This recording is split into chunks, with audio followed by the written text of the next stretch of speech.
We have the grand entrance of Mr. David Adeoye Abodunrin. Drum roll. Can we do the drum roll?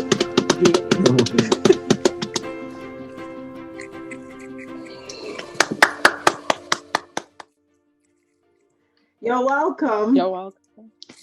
You're very You're welcome. welcome. Thank So, you. Thank you. so we Can you have guys hear we me? have the honor. Yes, we can see you. Okay. Yes, we can see you and we can hear you. You're Okay. welcome. So I'm just going to read a brief profile for Mr. David Adeoye Abodunrin.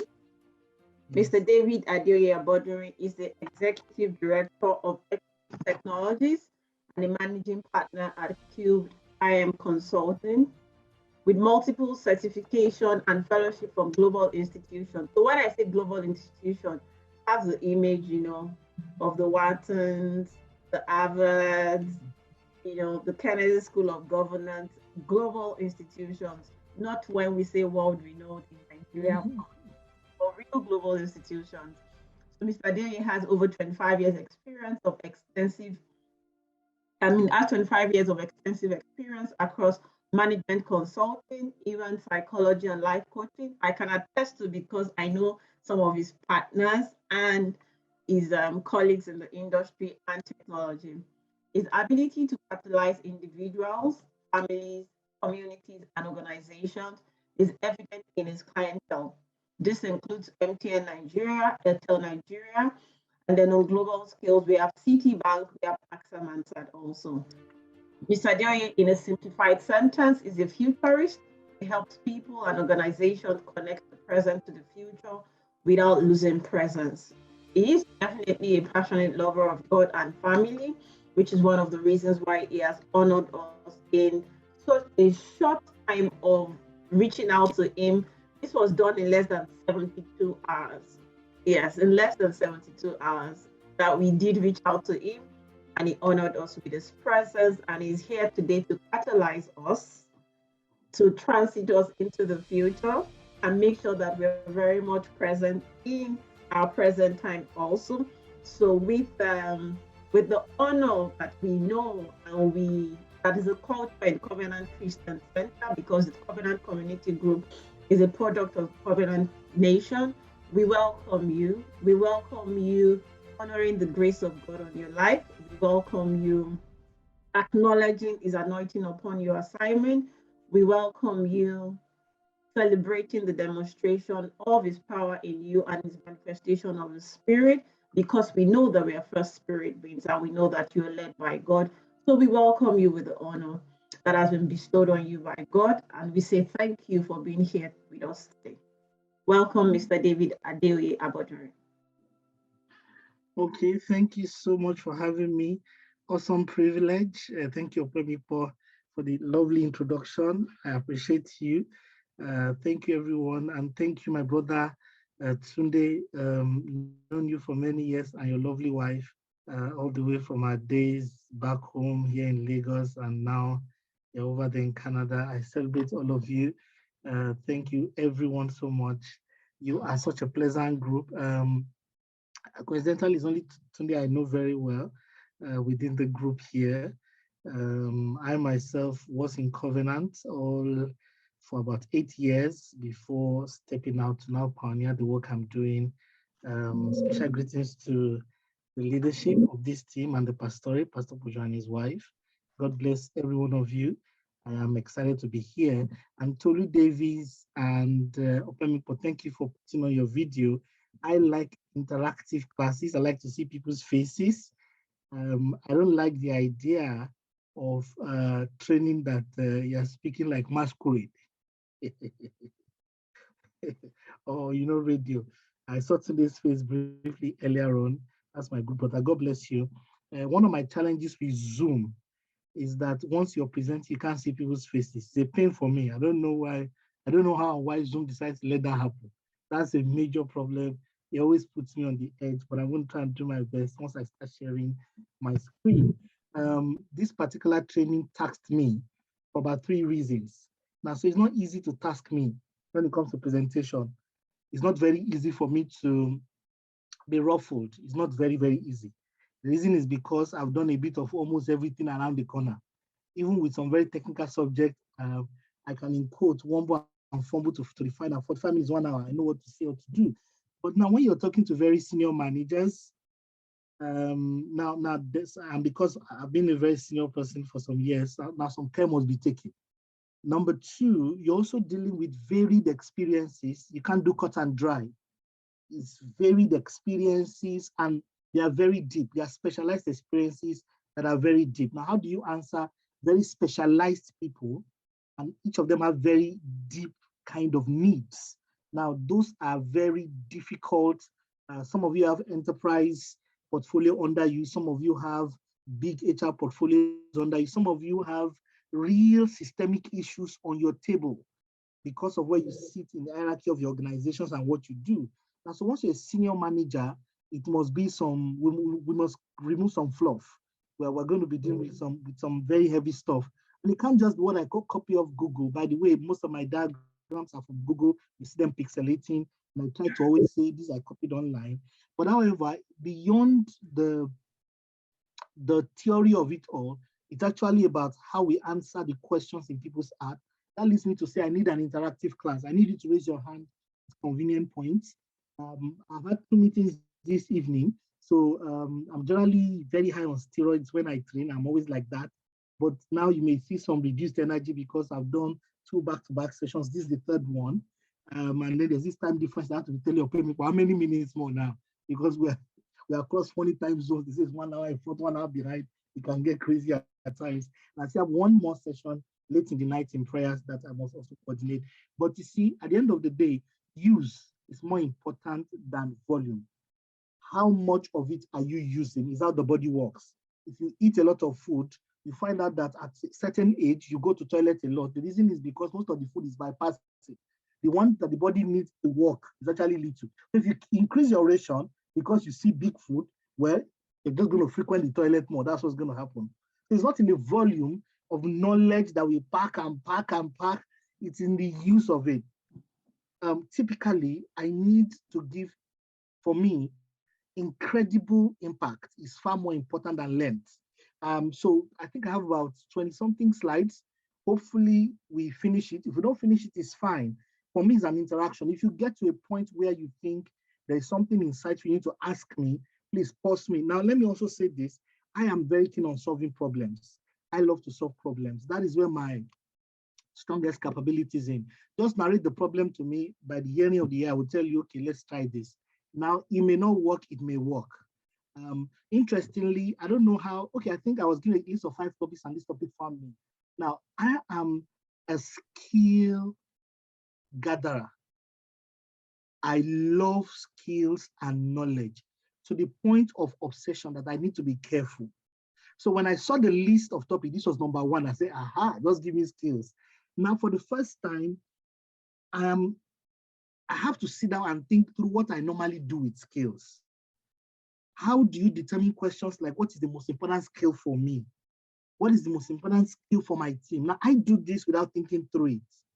Now, if I'm now told to put a syntax and put step by step to it, that's what this has done for me. So I'm going to expose you to some of my models of trying to skillize. You see, the internet is filled with a lot of junk because I'm into futurism. I read the future, I follow trends, picture, I gather data and information, trying to look at what will happen in the future across industries, across cultures, across continents and industries. There's a lot of lists on the internet. Just Google now, top skills for 2030, top skills by 2050. Somebody has written on the internet an article on top skills that we're going to be using in 2050. My question to him is that, what did he do? I read his article. It's just a lot of postulations and statistical jargon, and I follow the economists. At the end of the day, it is always a lot of postulations. You can get that data online. What we don't have in the information age is insights and intelligent, actionable revelations. That's the difference. We have all the data and information on the table. What our generation lacks is revelation. So out of all the 12 steps have now been made plain on the table, which is why motivational speaking died before he arrived. The death of motivational speaking, and I jokingly say motivational speaking, because just a lot of, the word speaker means someone that's just, that's me, my own, someone that speaks. It's not speaking, just everything you want to say, people can Google it. What we need is what will work. How do you know it will work? Let me introduce you to the time dimension of life. You cannot climb the ladder of success to find out that it was leaning against the wrong wall. The challenge is you can't pole vault because you are not a monkey. Your adaptation and your previous experiences only conclude you in that future to come down from that tree, take a walk to another place where another ladder has been leaning, and then climb. How do you know in 2030 that your career trajectory and the skill set you've chosen to gather now will be useful? The problem with traffic, I could jokingly tell people in Lagos, until Google came with dynamic timing, is that if somebody were to tell you the time at 2 o'clock, what you need is not that information. Someone said traffic on Third Mainland Bridge at 2 o'clock is this way. The information you need is what will happen when you get there at time X, which can be 4:15 or 4:20. It can be 5 o'clock. You don't even know how long the traffic will take you. So many dependencies and anti-dependent factors are in your journey. So that if you now start and navigate your career by putting skill set and heaping one unnecessary data, you may actually find out that you arrive at 2030 without a job.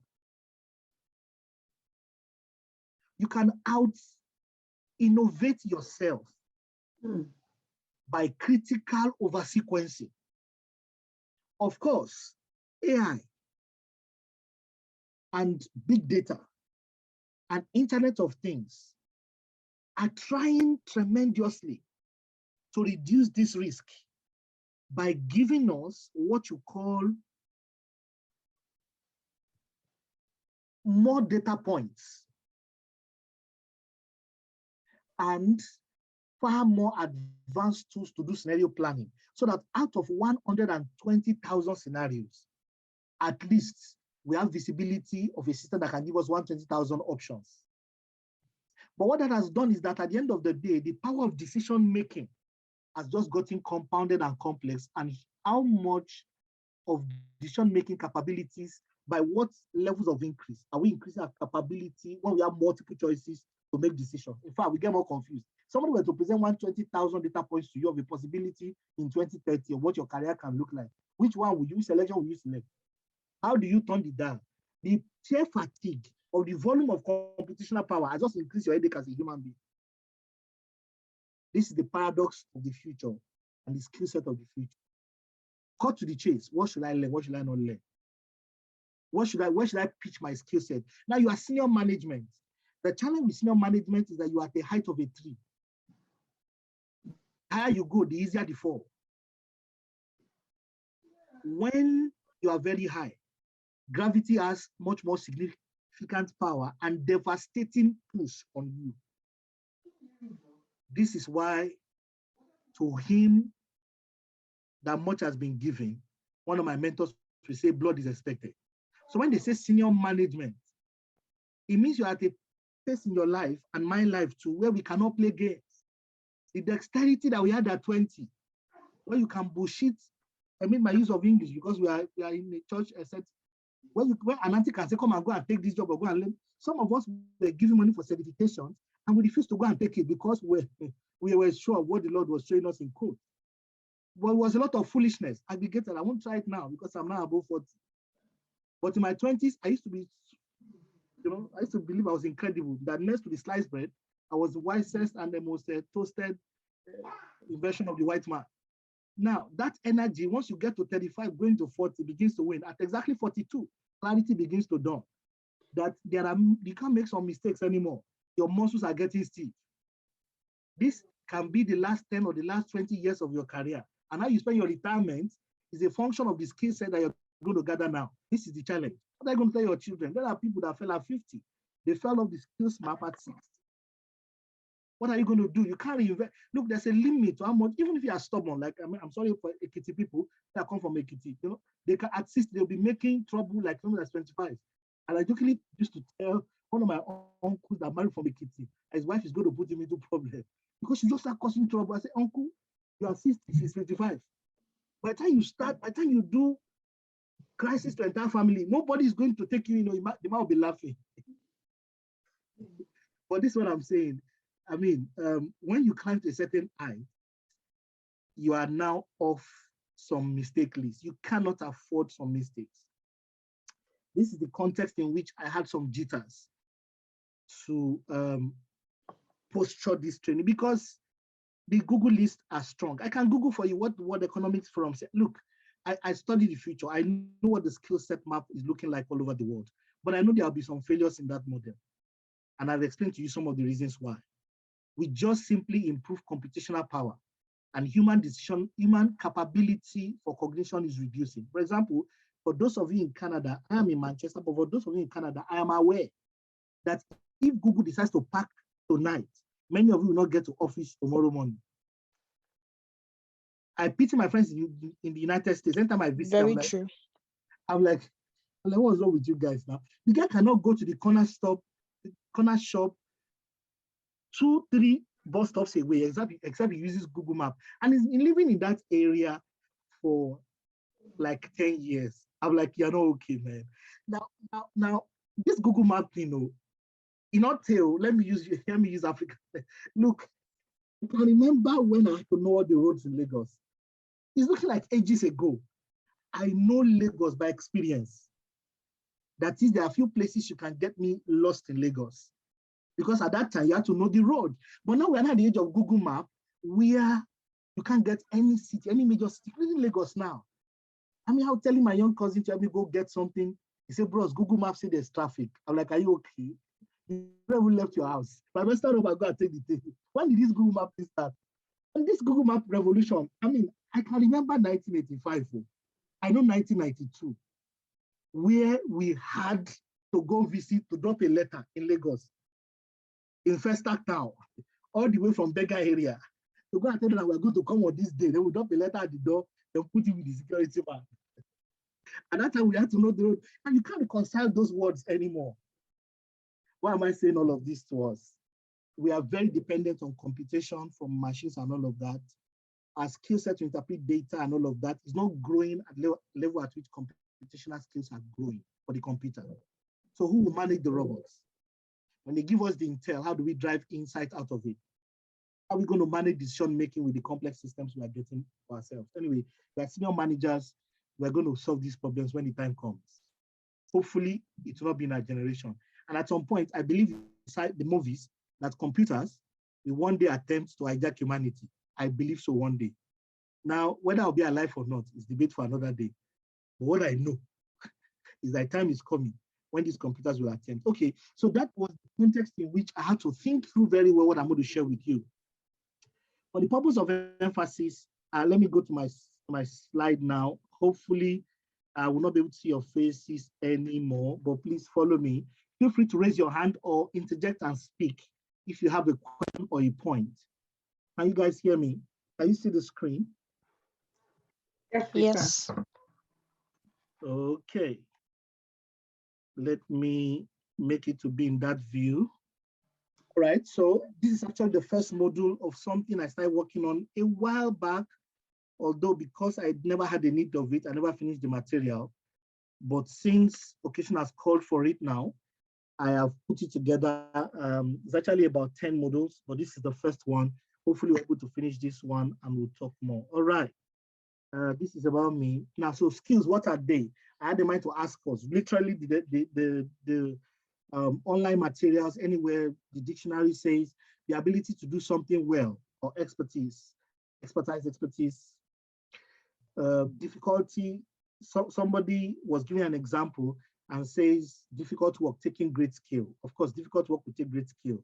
One other translation on the internet says a particular ability, and then it can be pluralized in terms of skills, for example, of cookery pertaining to a certain area, and it can also pertain to training so that it can be able to do a particular task. For example, training firms are already seeing a boost from companies looking to skill employees in cloud technologies. All right. Now, from an origin perspective, the word skill took its original meaning from discernment or an advanced form of knowledge. That was the original use of the word. It comes from discernment. I'm interested in discernment. Please, what is the difference between discernment and knowledge? Originally, it started from the root called discernment or advanced knowledge. What is the difference between discernment and knowledge? Can someone help me? What is the difference? I want to see our faces between discernment and knowledge. Help me. What's the difference between discernment and knowledge?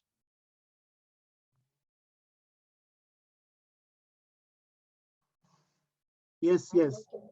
I feel like discernment is maybe tending towards discovery. Meanwhile, I'm Mogbomoya. I'm not in senior management. Let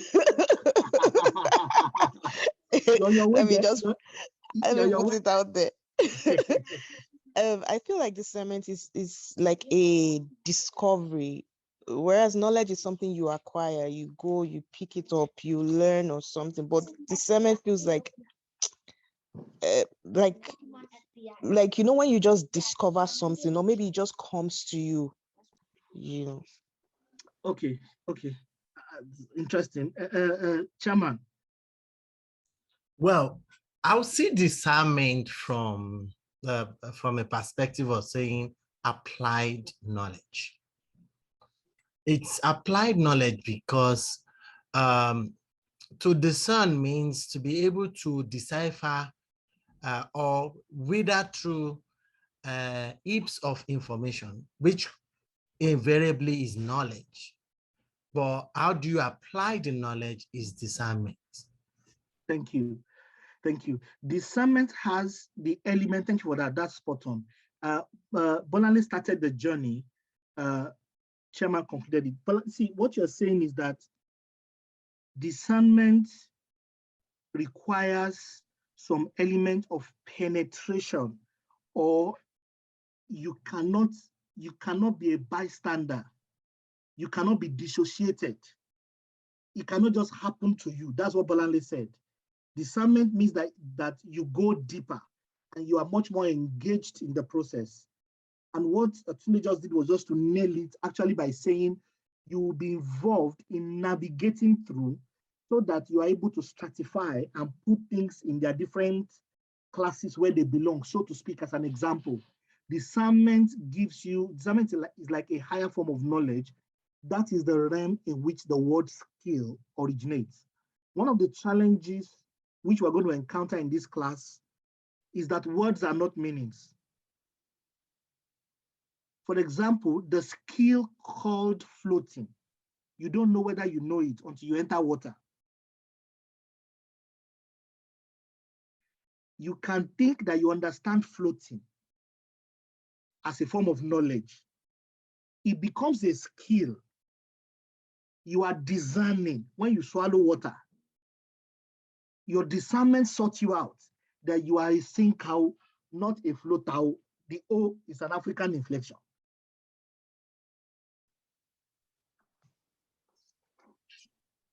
At what point do you master floating? When the English teacher was explaining it to you, or when you entered water? So the person has not been exposed to a swimming class, he or she, if she writes TOEFL, or all the exams you write to migrate into Canada, when they mention the word floating, he will even be giving you descriptive tenses. He'll be telling you float, floated, floating. He'll be telling you the history of flotation. But let them place him inside water. So a level of experience can introduce you to another level of ignorance where you thought you had mastery before. At what point do you master driving? When they put you behind the wheel, or when you are in driving class and they're showing that L is learner, cuff is bent. They show you that kangaroo. When they show you that kangaroo, it's an animal, you know, all these things that they tell you. But when they position you behind the wheel and you see an oncoming trailer, all of a sudden, you know that trafficator is not just a button.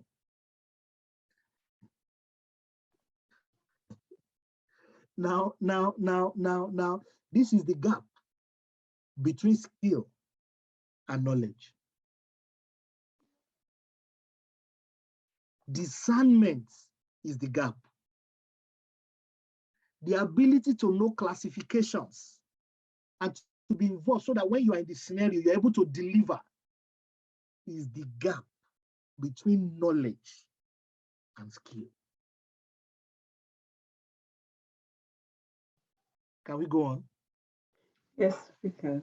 Can you now see that flotation is not FOLATING? Is when they put you in water and you are floating. That's flotation. And you say, okay, this flotation. But to the person who has just learned flotation as a word, you can be there, and they give him a marking scheme. He's going to score 100% because the examination of real life has no timetable. Because in school, you take the lesson, then you take the exam. In life, the stuff happens to you, the exam happens first, then you now write the lesson down. This is skill versus knowledge. Is this clear? I wanted to say the only exception to what you said was marriage exam. Okay, how? Tell me how. You said that you learn the lessons after the exam. This one is concurrent. The lessons and the exams are going on concurrently. No, actually you finish marrying before all the tests, all the books you read, before they become clear. They may not even become clear. Marital preparation you had, they are not clear. You even think you know the material because you've gone to many marital conferences. You're even telling people you are mature because you've gone through 3 relationships. Like I know his staff said, oh, you know, she's very mature now. She has actually been through relationships. I was looking at that. We had a meeting like a month ago online. So I said, so. What about those your marriage seminar you used to do? I suspended the pastor. I'm not even doing marriage seminar. I'm saying, why not? Why not do marriage seminar anymore? Say the things are, it's clear now. So marital classes are just, look, there's 10-year class, there's a 20-year class, there's a 30-year class. I don't know whether there's a 40 years and above. What I know is that when people have spent 30 years in marriage, they are talking. There's some issues they don't fight about, like who pressed the toothpaste up and down, you know, it just doesn't come into, after like 15 years, it dies off. You understand? If you like, press the toothpaste anyhow, about now you buy your own. I mean, but it's in the first 3 years of marriage, you're going to be struggling with all manner. So why is he pressing toothpaste like that, you know? So let's go. Marriage is another skill level. Don't let's start. Nobody graduates, nobody understands it, including the married teacher. That's the, and there's some people who make a lot of marital, when they do marriage seminar, you'll be thinking that you're actually down. You'll be talking with emphasis until you live in their house for like 1 week. Then I'm like, actually they've not mastered this area. Everybody is a student, including the lecturer. If I can just chip in here, one day I just realized, recently, I said, this life we are living, we're all just learning, nobody's a master. Nobody. We are just living it. Nobody. You know, we are assuming that the experience we have passed through is the thing. But something will happen again. You say, this experience, no, it's still not, you know. Yes. You hit some bus stop, you'll be like, I thought I figured that side out too. Hey. It's like I made a mistake. Then another thing will happen again, I'll be like, it's like I was right. You know what's going on? Growth is happening to you. Your paradigms are being hit. Then when your children enter the teenage years, is when action starts. It's when you're learning now doubles. That's when you find out that all the things you knew and all your paradigms must be approached with humility, a lot of humility. Because children are going to pose some angles to you you never thought that was possible. There are tolerances and extremes you're going to be like, There are times you want to talk, you'll be like, okay. And other times you talk, you'll be like, it's actually the right thing. And majority of the time, you're not ready for those things. Why am I saying this?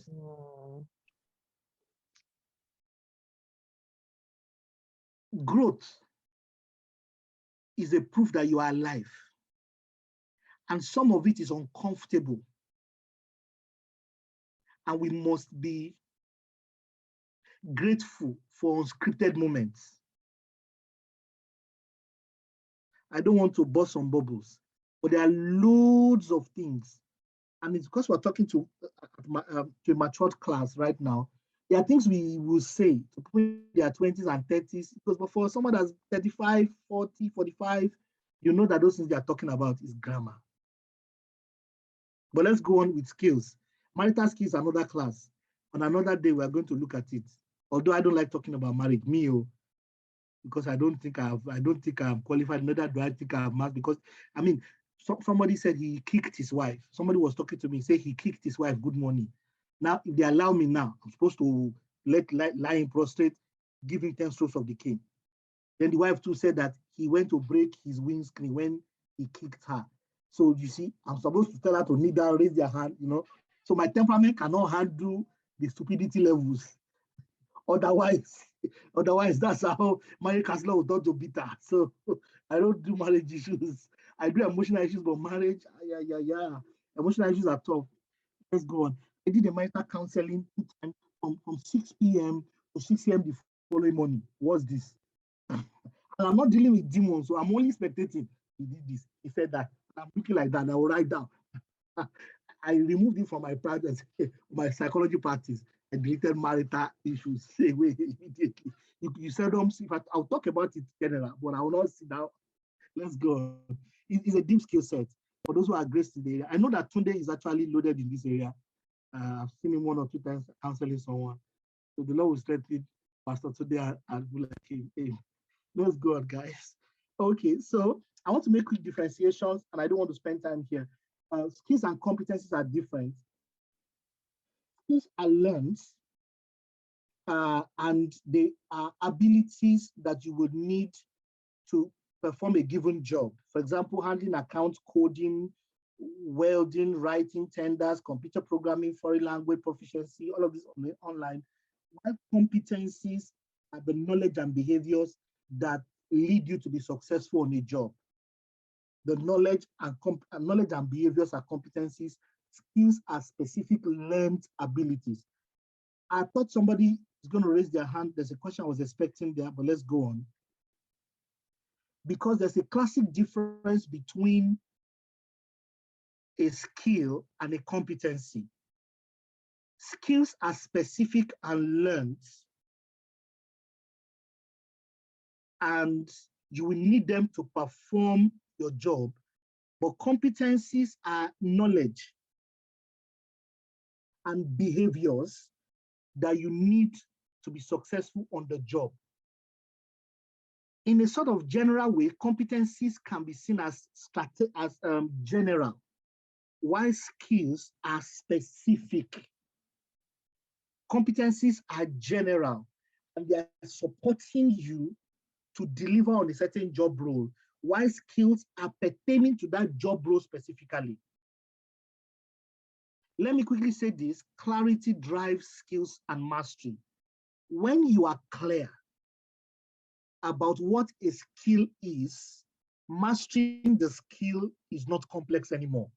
But if you are not clear about what a skill is and what constitutes a particular skill, the mastery altogether becomes very difficult. Remember, we said skills are learned abilities. Ability in itself and skills are different. Abilities and skills are very different. Skills are learned behaviors, generally quantifiable and measurable, possible to teach, test, and measure, developed through training or experience, while abilities are natural or innate. They are difficult to quantify or measure, except you decide to design a measure for them. They are not easy to teach or transfer, and generally you can acquire them without formal instructions. Let me break here to ask us whether we are clear to this point. Remember, like I said, clarity is king. Are we clear to this point? Because we're going to build on it. Is it clear to this point? I have 2 questions. Yes, sir. So first, around skills and competencies. Yes. Typically, we say that you need skills, and we talk about soft skills, negotiation, problem-solving skills as part of skills. But from your last slide, you distinctly separated these two. How do they? Why? I'm trying to. Why are they different? Why do we see what naturally some of us had thought is typical skills is now separated as not skill, but competencies? Yes. And what's the difference between the two?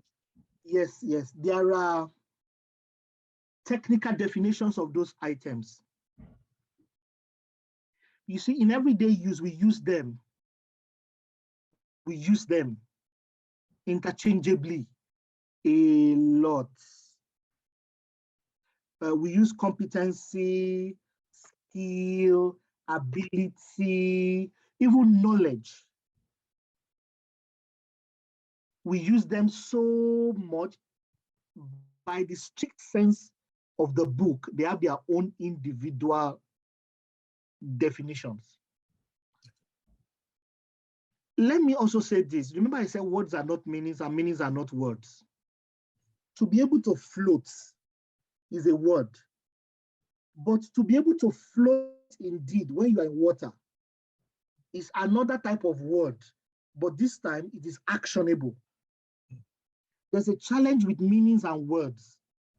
And for the purpose of acquiring skill, it must be clear.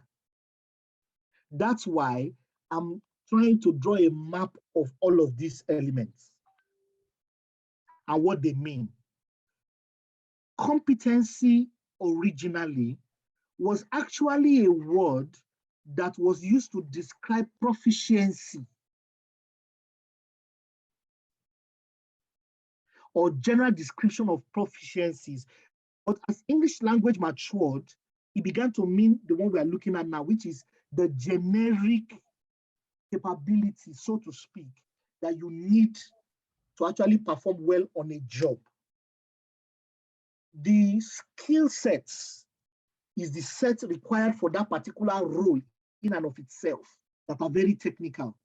The competencies are the surrounding kinds of capabilities that will help you to succeed on that job.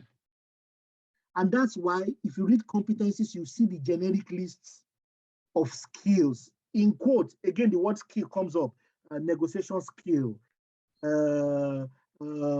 leadership skill. Exactly. They are loosely called group of competencies that should support you on delivery of a certain role. Originally, skill in itself, standing alone, typically pertains to a job function. And you are dealing with how do you succeed on that job? What do you need to know at the level of discernment, not just knowledge. Exactly. Competency, the word competence and competency was actually used to describe levels.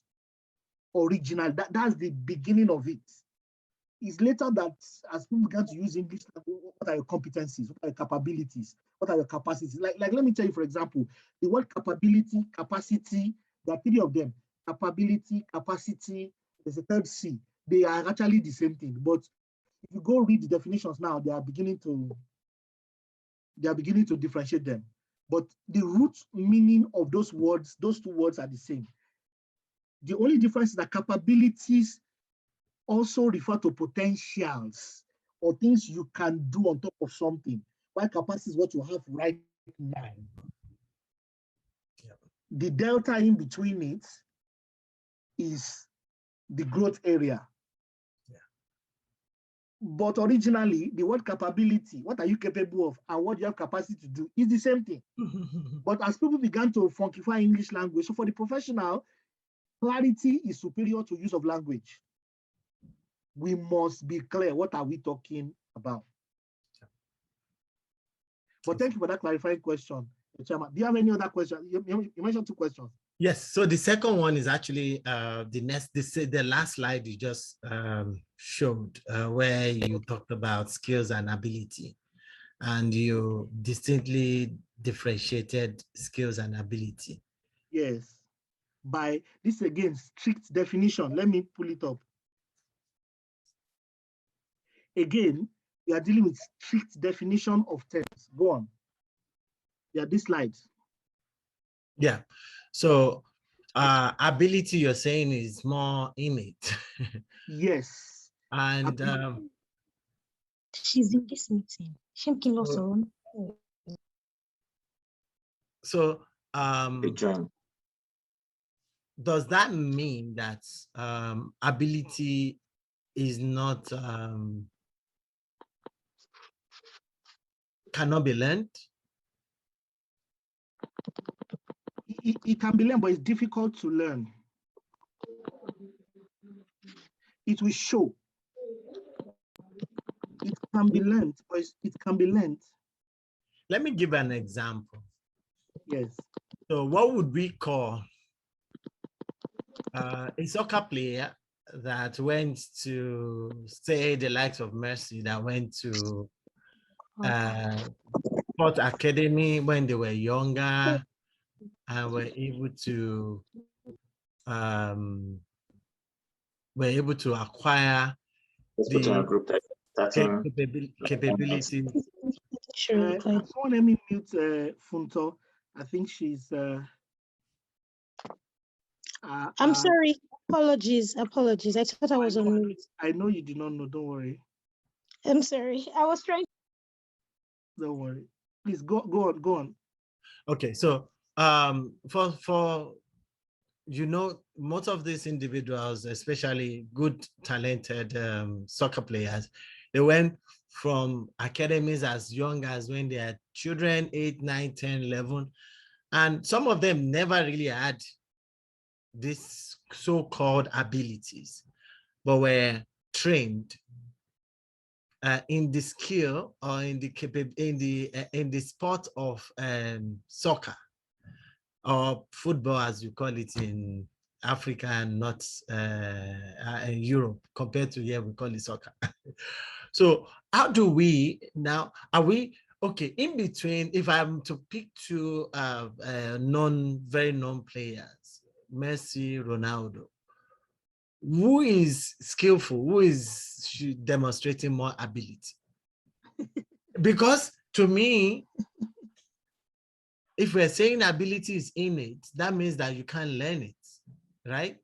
No, not that you cannot. It's more difficult to learn. Oh, okay. The word is difficult to learn, but you can learn it. Let me on that question. So both nature and nurture, both training and natural abilities play out in performance. There's a very long age-old debate that which one is strongest. Is it your innate ability? Is it your training? Both are very important. Both are significantly important.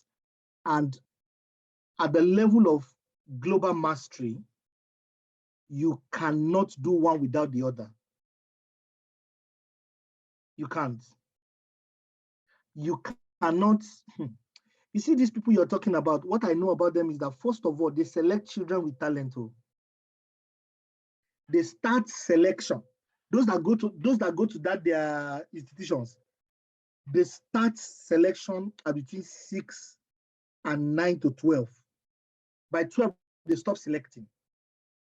But they select psychomotor skills, coordination capacity. They will check them with computer versus their mates and take an average to check their reflexes, the coordination of their eye, their leg, and their central nervous systems. They will choose the most talented from about age 9 to 12. By 12, they freeze it. They start from about 6, 7, 9, 10, 11, 12, they freeze it. Between 12 and the time they will appear at under 18, they are put through the most intense kinds of trainings and machines available on the earth. Their weaknesses are known and documented. There was I watched the making of it. There's a, I think it's on YouTube. There's a documentary on the making of a goalkeeper.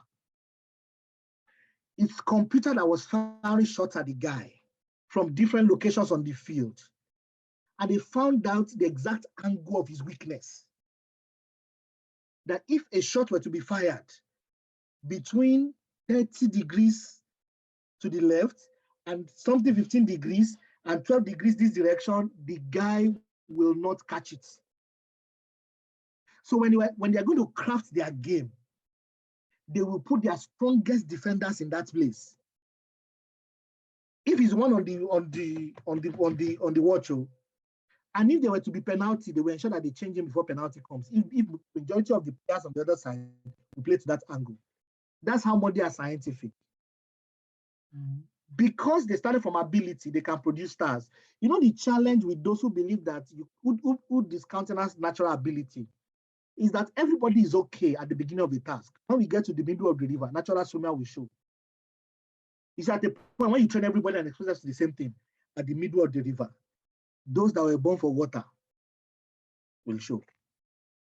They will all do well. But when it gets to the middle, the people who have more capability inside water, no matter the training you expose them to, some people at that point will begin to respond higher.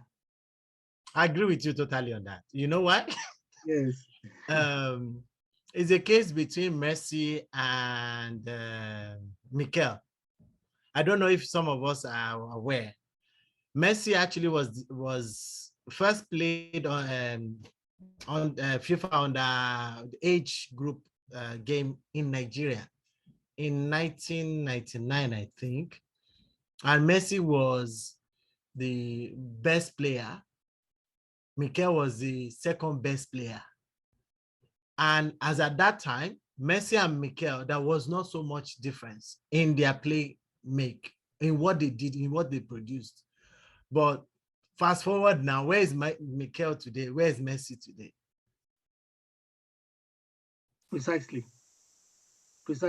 It will show along the line. So I believe in training.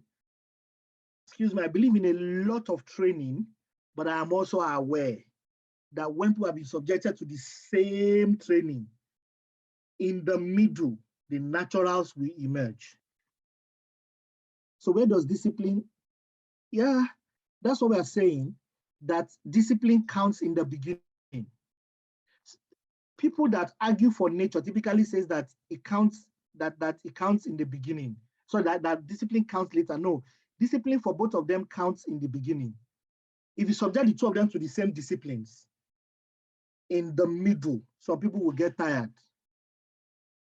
At some point, as you keep raising the bar of performance, some people will drop down. Those who are naturals will find that they can do those tasks more stronger. This has been proven in sports. That's why people that do sports will start by identifying talents from a perspective of ability. When they've identified them, they now subject them to the same training and capability building. Typically, they know that their investment is not in the wrong direction. All right, let's go on.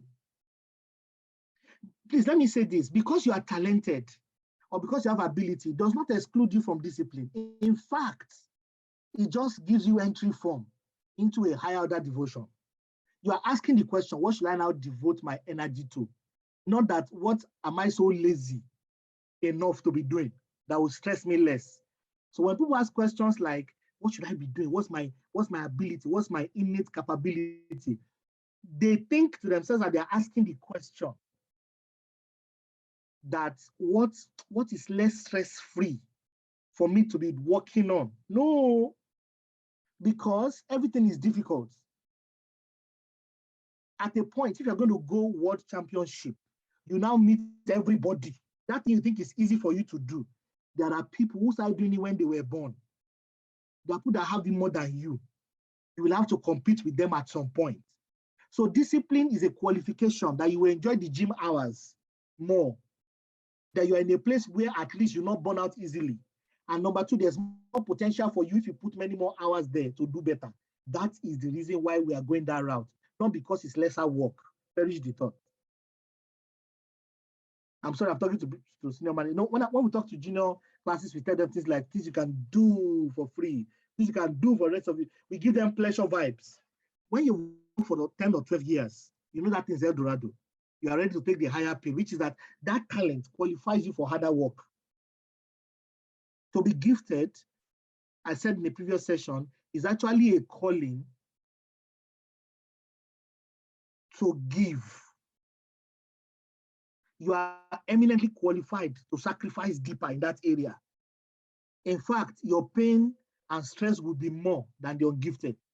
The more gifted you are, the more the confusions, the more the problems, the more the risk of failure.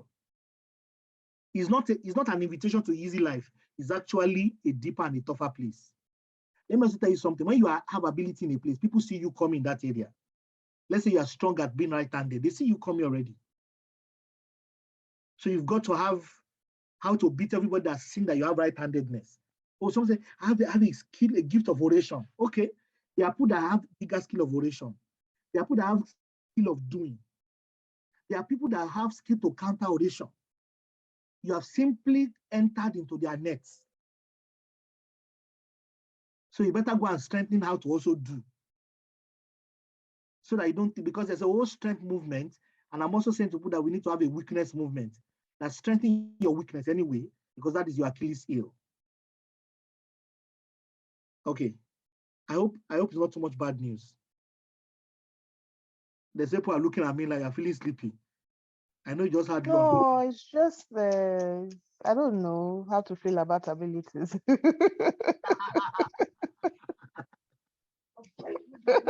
I'm talking to senior people. I was in a previous class. If you see me talking to them, you know that, oh yeah, life is so activate your giftedness, you know, activate. When you activate, they are the activators.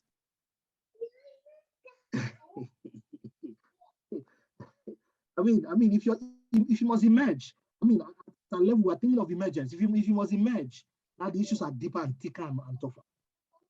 So we can't afford to say, you know, I'm talented and gifted, all those roles things. No, stop it. We now need to enter the town. Now, to whom much is given, blood is expected. Can I go on? But I mean, there's a look on face like, would this thing ever end? I thought being gifted was okay. So what is happening for me is I'm thinking of the practical aspects. Okay. So I'm thinking of myself at work, and I just moved to a new role. So there's been a lot of shaking. So in fact, when you say growth now, it's as if my whole system is just upside down. There's been a whole lot of shaking for me. And all the things that I learned in school, I was so happy to finally be walking the road, be like, this is my. And then now I'm thinking, did they teach me working capital? They taught me now. So it's a case of, do it now. We're not doing numbers now. We're doing reasoning.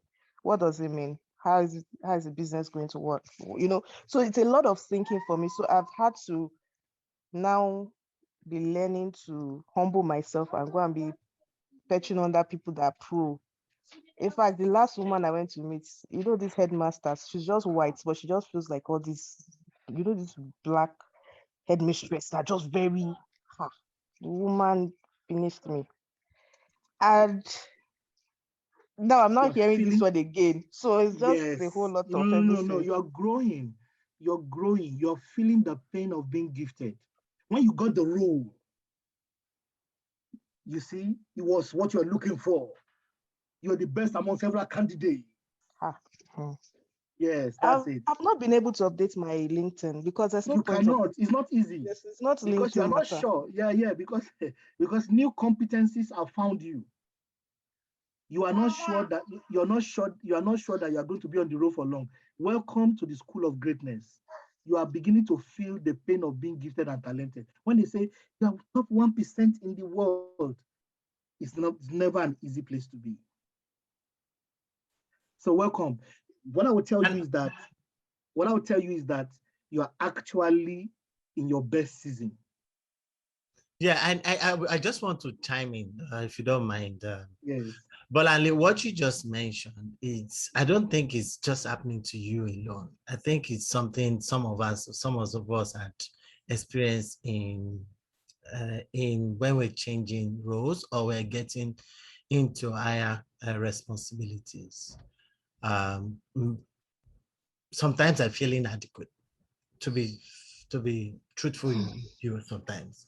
I like, am I going to do it? And then I look back, I see everybody looking at me, waiting for me to make the decision. You know, that kind of thing. Sometimes you find yourself, you have people, depending on where you work, where you are the decision maker, and then everybody just bring it down. Okay, now, okay, make a decision. Like, and they are pros, right? They are some pros.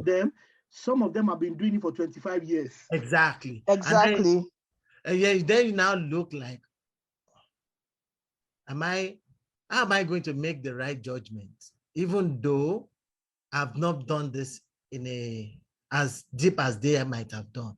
We do feel that, but the difference I found is this. There are certain, back to what Adeoye mentioned, there are certain things that you already have. Example, the fact that you are able to discern which way to go. So for me, one of the key things I'm taking out of this lesson or this training is understanding that the gap is between knowledge skills is actually discernment, because you are able to discern because you have all that. Adeoye started with, okay, well, in the field I work in, all of the issues about having terabytes of data or information is where I live. So you have all the computer, all the machines giving you all the data.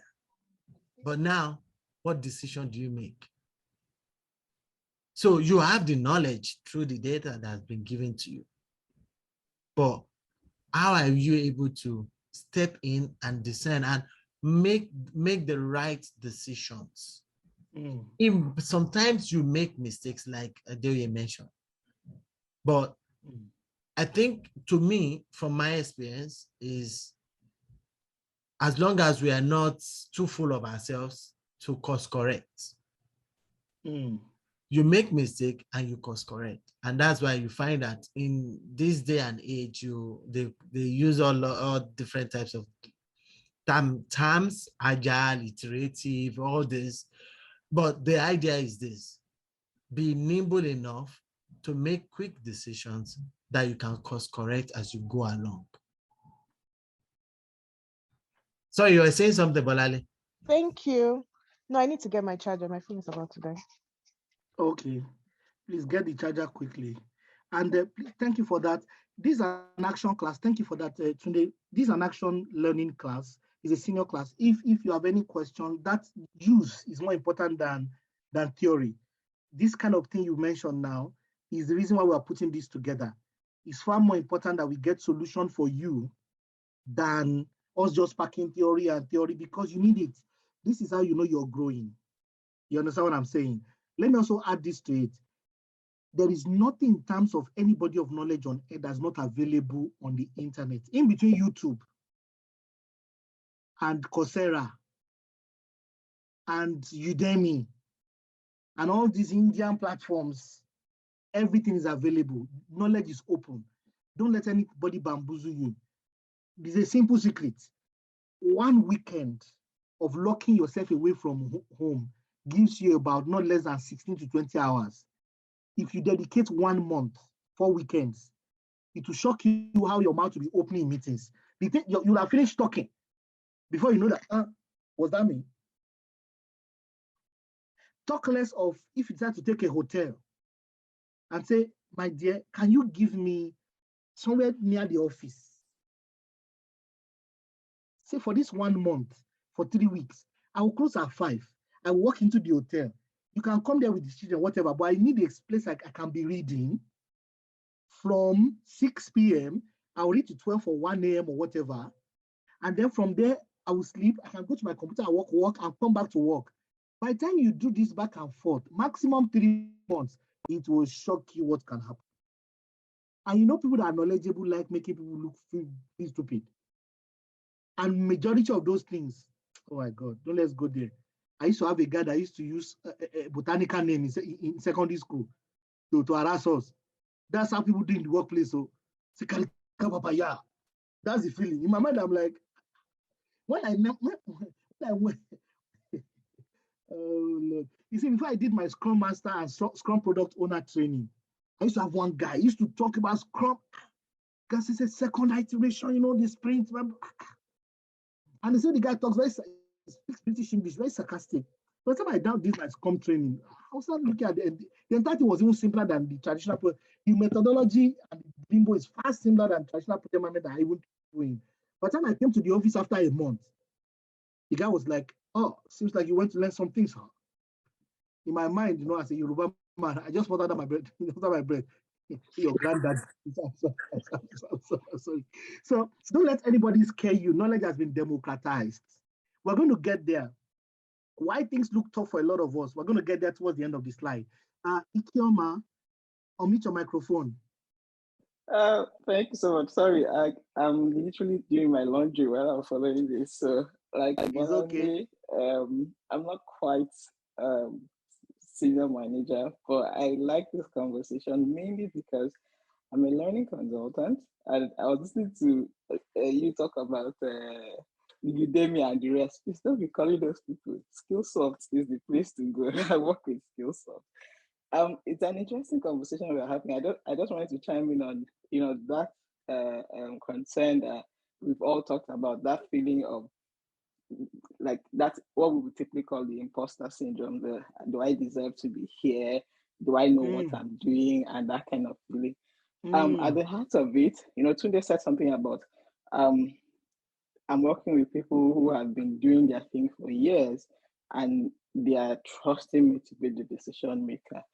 I think some of the things that we should begin to do as, you know, leaders, either for teams or just, you know, it could be large teams of teams or just immediate teams, is be open to the concept of, as we democratize knowledge, democratize decision making. I know that you know would also be a function of your organization, because sometimes you know there's the buck stops at your table, but I feel that at the core of leadership, or wherever you have to be with leaders, the things you can't afford to let slip would be the human-centered pieces. Once you are looking at any decision that you need to make and you're able to objectively talk about the human pieces and say that, okay, I have done what I think is right as far as people, you know, centricity would mean.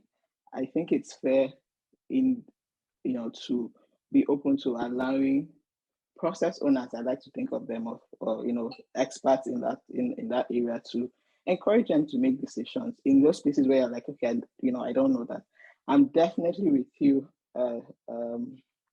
Adeoye, on the need to be knowledgeable, because yes, it can be very intimidating when you're sitting in a space and people are throwing lingo at you and you're like, what are they saying? I have no knowledge. You're going to be looking at Pusma like this. Yeah, it can feel very daunting. If and where you have that, that's fine. But the one trick that I learned from Simon Sinek, if you follow him, is calling the BS, which might be asking questions like, so what does this sum up to? Yes, he told me all this wonderful language and all of that, but what exactly will this achieve? And in a lot of cases, you know, instances, it reveals the facade. For anyone who's trying to, you know, use what seems to be their awareness over you, you can ask that natural question. Okay, yeah, you said all of that. Bottom line, bring this to the table, and that's usually one way to check. So, absolutely valid. You know, you will always have those jitters. I personally feel them mainly maybe because the nature of my job makes me interact with different clients who are very senior, and I think the very second you paste consultant behind your name, they suddenly think you're in good. I'm like, I don't know. And I sometimes I'm very upfront. I'm like, I work with a group of smart teams. If I don't have the answers, I'll walk away and go get it. So I think it's okay to upfront say to yourself, I don't know everything, especially if you're in that situation where you're new and you're just going through your full circle. You're down that circumference. It's okay, but it's definitely helpful when you sit down and say, okay, how much of this gap, the existence of this gap, is causing me nervousness, and what can I do to close it? And that's what I would consider to be that life learning approach to everything. Be it your work, be it your relationship, always being able to say, okay, I don't know this part. I may have screwed up, or am I really doing this? This is my blind side. What can I do? So just my 2 cents anyway on feeling like that. And then maybe it's even more prevalent with women than it is with men. We seem to think, why are they thinking about me? I think that's something that we struggle with more. So I definitely feel you, Bolanle. Thank you very much. Thank you very much. I'm trying to also invite more persons who I know. There are people that in counseling have called me about this kind of issue. So Bolanle, you're not alone. Like you said, thank you for that contribution. Awesome contribution. In fact, why I was making a mental note was that there's a particular skill set that has to do with how to question and how to elicit clarity in a project environment. I think it's one of the skill sets under the BA skill suits, the business analysis skill suits, where you have how to ask questions. There are direct and indirect questions. I used to have all these materials on my phone, but I can't find them. But if you check, there are ways to actually do what he's saying practically, and there's a whole body of knowledge around it. When you ask questions in a certain type of way, it's difficult for you not to get the truth of what's going on. One of the earliest things I learned as a PM, just to add to what he's saying, is the ability to ask questions will save a lot of trouble. And particularly technical people, technical team leads want to deliberately hide information from you by jargonifying the conversation as a strategy to actually twist you. Now, they know you are not technical because that is not your job. So if you succumb to their stupidity by nudging, they will now come and present all manner and all sorts. Your job is to ask in clear terms, like call the BS. Thank you for that.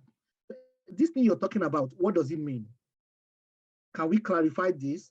And nobody can blame you for that because there are dependencies. Another thing is that you may look for a coach in that organization who has the ability and the height in the organization to mentor you. That's another model. Someone that has your positive mind, that has a good mind, may not necessarily be your boss. They are able to point you to organizational process assets, history of events, so that you are not just hitting walls unnecessarily. Some things are available on the internet, nobody will tell you.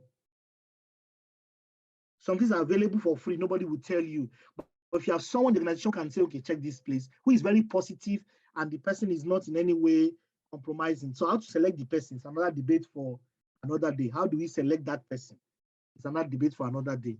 All right, let's go on. But thank you for those contributions. And please, it's an action learn, like I said, class, senior class, we have to ensure that we are clear. Clarity is superior to jargon. And the word jargon now is not rubbish, it just means professional limbo.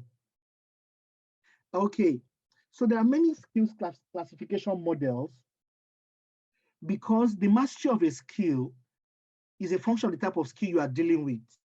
There are different kinds of classifications, but I've chosen this one because it's almost the most robust and it will give you a picture of what the skill set actually means. So there are 6 classifications, any skill at all. And at this point, we're supposed to go into breakout, but we don't have that time anymore. I will send the video and the breakout exercise to Opemipo later so that we're going to divide, you're going to be able to take it on your own, but how to identify the skill set. Now there are 6 of them: open skills, closed skills, basic skills, complex skills, high organization skills, and low organization skills. Now, from the look and feel of the material, you would see that skills are generally on the spectrum. There's the high end and the low end. There are skills that are open. Open skills means that skills that almost everybody can have access to and everybody knows. It is general, it's generic. And it can also be organizational based. So the open skills in consulting, for example, is a list. The open skills in telecommunications is a list. The open skills in marketing comms is a list. The open skills in the oil and gas industry is a list, like safety, basic safety is an open skill in the oil and gas industry. While the closed skills are skills that only some people have. Of course, let me hear from you. True or false? Closed skills is where more money exists. True or false? I think true. Not what you know. I know it is true. Thank you for that answer.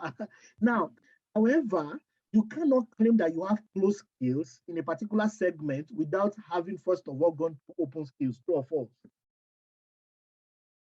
True. Do we understand that? That Yeah. for most industries, you must have gone through the closed, so the open skills before you can say you're going to close skills. Majority of the time, you must have gone through open skills. All right, again, basic and complex skills.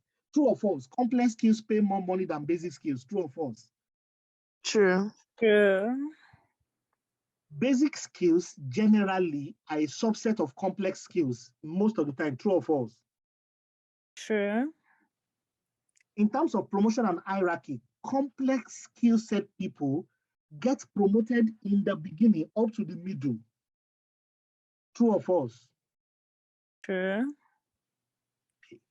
Beyond the middle level, in highly technical environments, complex skill sets get promoted.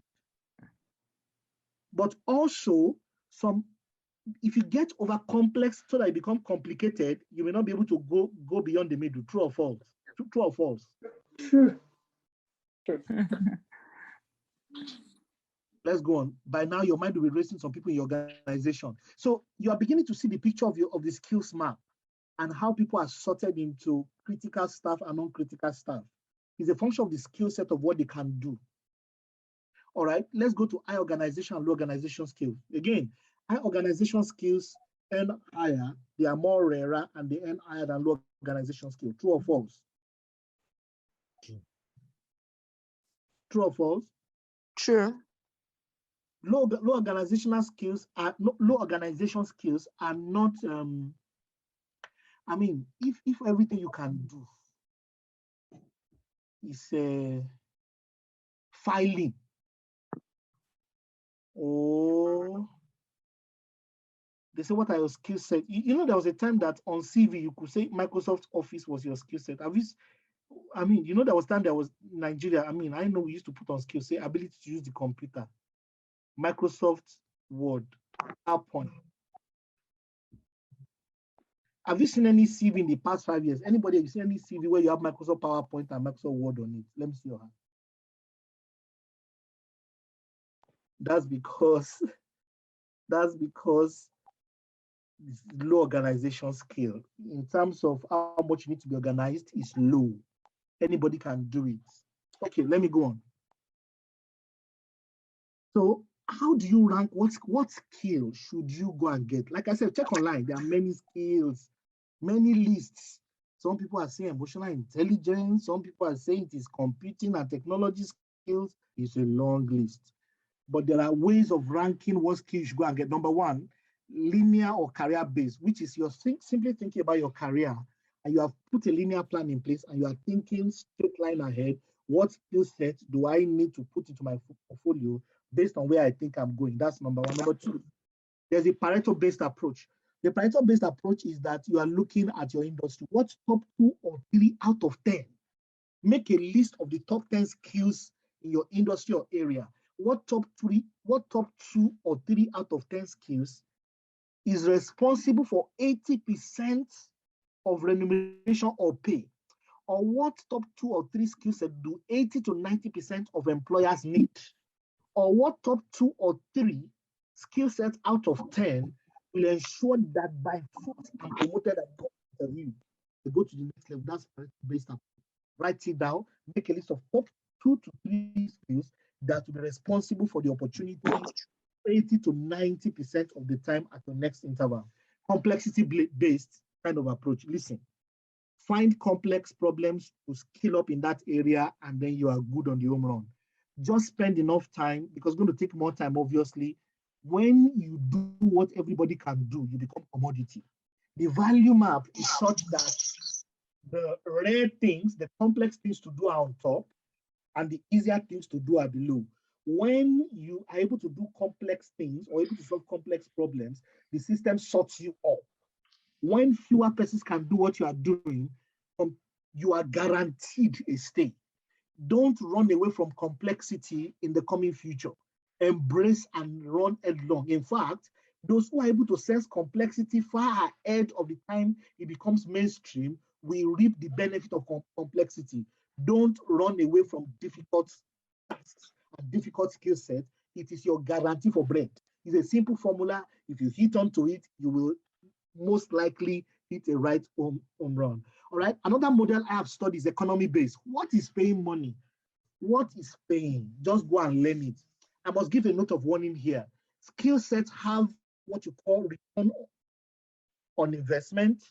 It has break-even point and diminishing return. There is a time to enter into a skill. Beyond that time, it has become what my grandmother calls jebete. I mean, how do I explain this? It's when you have soggy bread, you know, soapy. When you have something that everybody can do, my grandmother calls it bleh. You know, when we're younger, if my grandmother says, why are you doing bleh bleh? We used to get trouble because it was like she was really, really dissing us. You know, we used to hate it a lot. So when even now my siblings and I, we used to say, why are you driving bleh now? Meaning that you're driving like a baby. You're just doing like an imbecile. And that thing can pin my siblings. You know, it used to affect me too much. I was the first born, but my siblings, they used to always cause trouble. So before soap, catch a skill set, not the curve. That's colloquial. Meaning that there is time factor on skills. I'm telling you, these are my own personal models that I developed, I observed, and I crystallized into writing. If don't strike when the iron is hot, the skill set can go out of vogue. And the people selling skills acquisition and training, we keep marketing it. You don't know it has gone out of vogue because you are still hearing buzz of markets. So go deep into the industry, ask questions along your line of industry to look for the economic trajectory.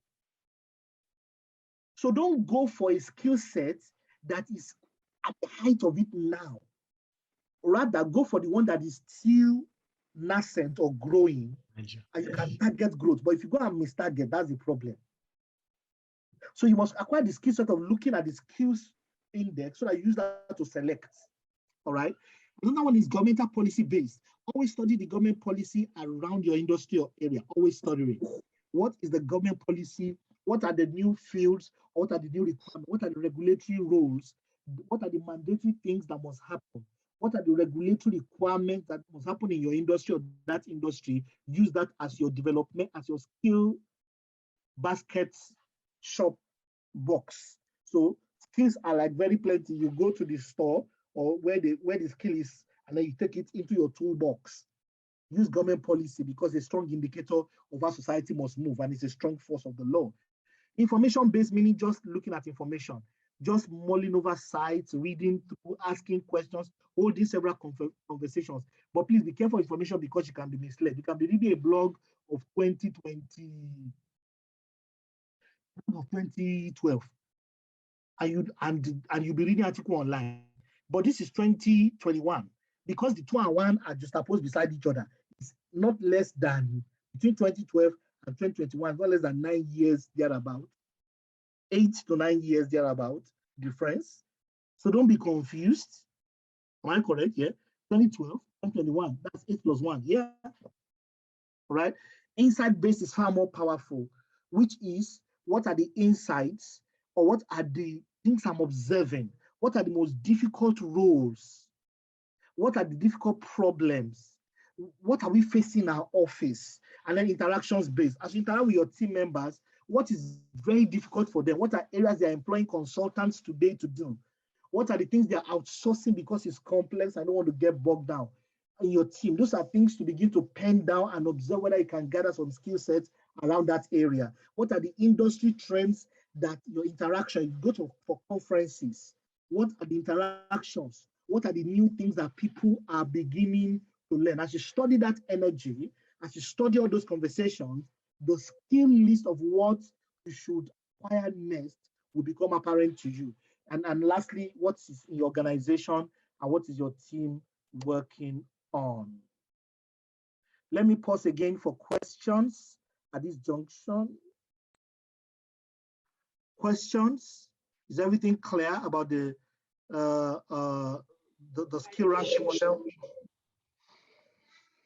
Mr. Adeoye, thank you so much for what you said, as in, because, okay, like the current role I had, how I sort of like helped myself was that I liked the role and I kept on looking at all their requirements and I tried getting everything they put on the job search site. I tried getting each and everything so that it will reflect on my resume, and I was fortunate to be shortlisted for the job. So when you are just saying that, you know the skill set they are looking for, I think that's also good. And if you have a particular dream job or something, they might advertise it, look at what they're looking for, and then try and develop those skills they want so that when your resume comes before them, it looks as if you're a perfect fit. Thank you.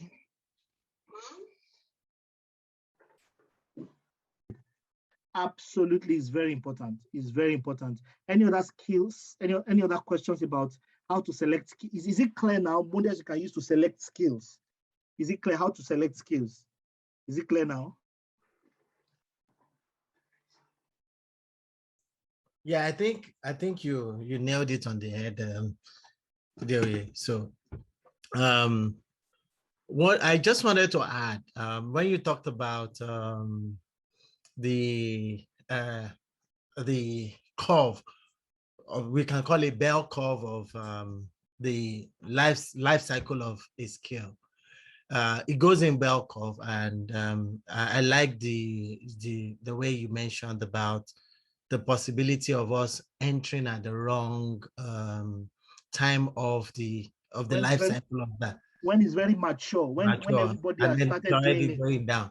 I just wanted to give an example. There was some time back when, do they call them clerks? Those people that type, typists. Typing pool. Yes. That was a skill that many people were into many decades ago, right? They had a whole department, that does that. Today, where is it? Now, there's another one, which of course started maybe in Nigeria. Well, not in Nigeria, it started in other advanced countries, but in Nigeria was the call center. It started in 20. It was very big. 20. It was 20. No, it was 2002. 2002 or 2003. It was big. It was big, and then they were paying, at least I know from what I hear, a lot of people that got in there, they were well paid. But from what I hear now, that same job, it's not commanding the same remuneration I used to command back in, this is still in Nigeria. And that's for us what to consider when we are looking at selecting the skill. Is it mature? Is it complex? Is it easy? For me, the easiest way is to look at what are the trends of the future? What are the emerging trends? What's likely to happen in the next 5-10 years? Example is, there's so much talk about green energy. So what are we doing? Where are we? What are the skills we are skilling up, if depending on your sector, to get yourself ready in that environment? In technology terms, they say big data. Big data was some years back. Data scientist was some years back. Now, what's the future? Quantum computing for some people is the future, but are we there? Cloud was some years back. Right now, cloud is almost getting to its peak because now you see a lot of cloud jobs out there. Yeah, it's good, but at a point it will get to a saturation level, because right now, when everybody moves from the data center into cloud, there will be no new move to cloud. Cloud will be our normal data center. Then what happens? So if you are coming into that field at that point when all data center is now cloud, you know, so I just wanted to add that to what you mentioned. Thank you very much. Thank you. I see, Opemipo, you want to speak? Before Opemipo speaks, everybody, please, this is very important. Do a skill inventory and look for the curve. Observe the curve. Once something is reaching maturity, where mainstream, where you have 50%, between 30, 40, 50, 60% of the market has now adopted it, don't bother. Look for the next curve and look for 3 or 4 commonalities and use that. Then talk to senior people, directors, and don't ask the questions. Use obliquity. Study the pain points in your operation and the businesses around you. Study their pain points. The future will emerge in your eye. Thank you for that typewriting stuff. Do you know there are still people that are doing shorthand as a degree? Who is deceiving who? Who's deceiving? What can you say shorthand and type as the whole bachelor? It's certain you are going to redo the degree, either by omission or omission.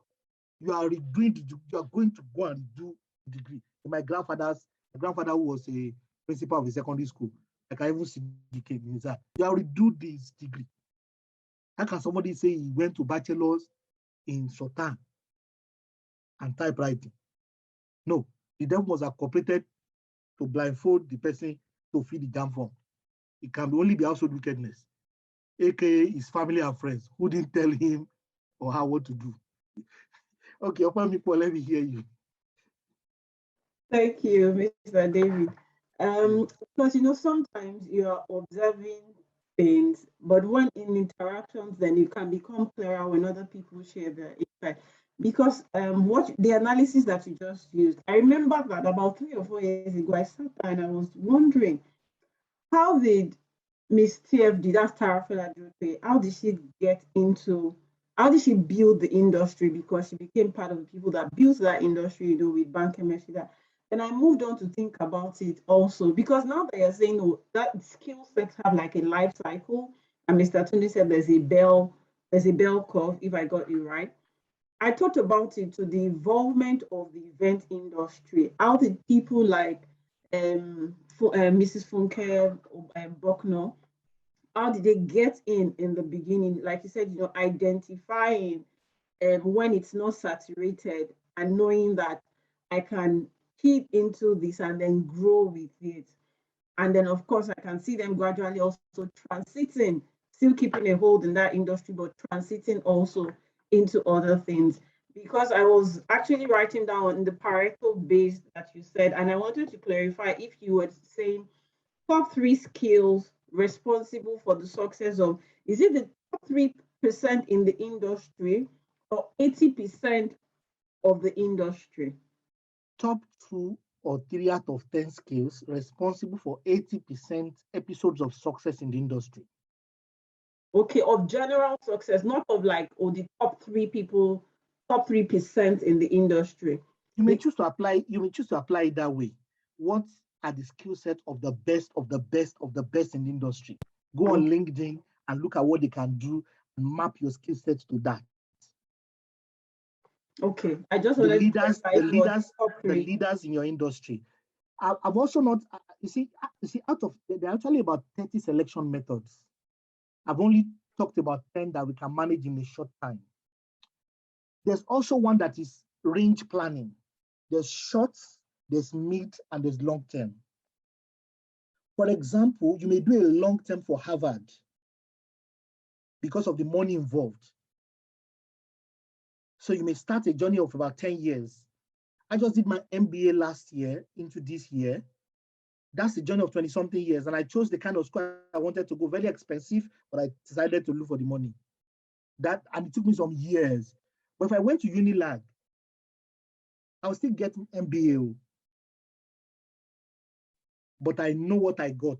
And I was willing to wait about 20 full years. So you can also have the short, mid, and long range based on what you want for your life. But however, you must have the short things you can learn on the weekend. Those are the things that are to plug your knowledge gap in your office, to make you shine. A small certification on LinkedIn. And there's the ones that you do 6 months, 1 year mark, based on the bell curve of where the industry is going. And then there are the skill sets to gather. Watch, I've not used the word certification.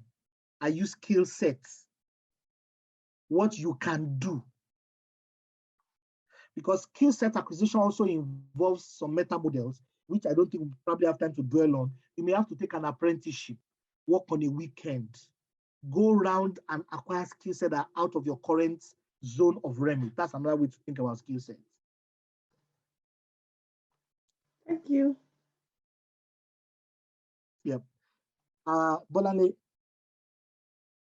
Okay, so talking about the skill set, I'm just going to ask, my question is almost around what Okpemiko has said. So before now, I also had like a 1 year break, maternity leave, and I'd used it to think about, okay, I had this perfect map that's, because I'm in banking industry and I looked at it, growth wise, you know, like the typewriter case. I don't want a situation where I wake up one day and, you know, one is not relevant anymore. You can't do anything. So I started to think about it. What is the thing that is in vogue or what can work now? And it's IT, right? Okay, so what is the right path to IT? I'm shocked now to even hear from Mr. Tunde that even all the things that I was thinking, the big data and all those things that I was going to go and do at the time are not even the thing anymore, you know. So my question is, how can I get like that information, you know, because initially, like I had a conversation with my friend and what we talked about was, I was in between, okay, should I go forward to do CFA or should I even just look for a way into IT, you know? And, you know, just trying to map out those kind of, and yeah, because skill is, so in fact, I went further to talk to someone, they had merged me with someone in IT, an IT mentor. And so what I wanted to do at the time, I asked him, I said, see, what I'm looking for is a skill where even if I don't have a job, I can sit in my house and be able to use it to make money or to use it to make money basically, you know. And it was like, no, this is not what it is. This is not, this will not give you that. So how do you know, or how am I able to navigate that terrain? That's to get clarity. No problem. You see, if you use those models I explained, and you pick a pen and start writing, and you really do interviews and talk to people and call people, you will find out that, how do you know the skill set are very, very, very germane? They will come out repeatedly in 3 or 4 classes.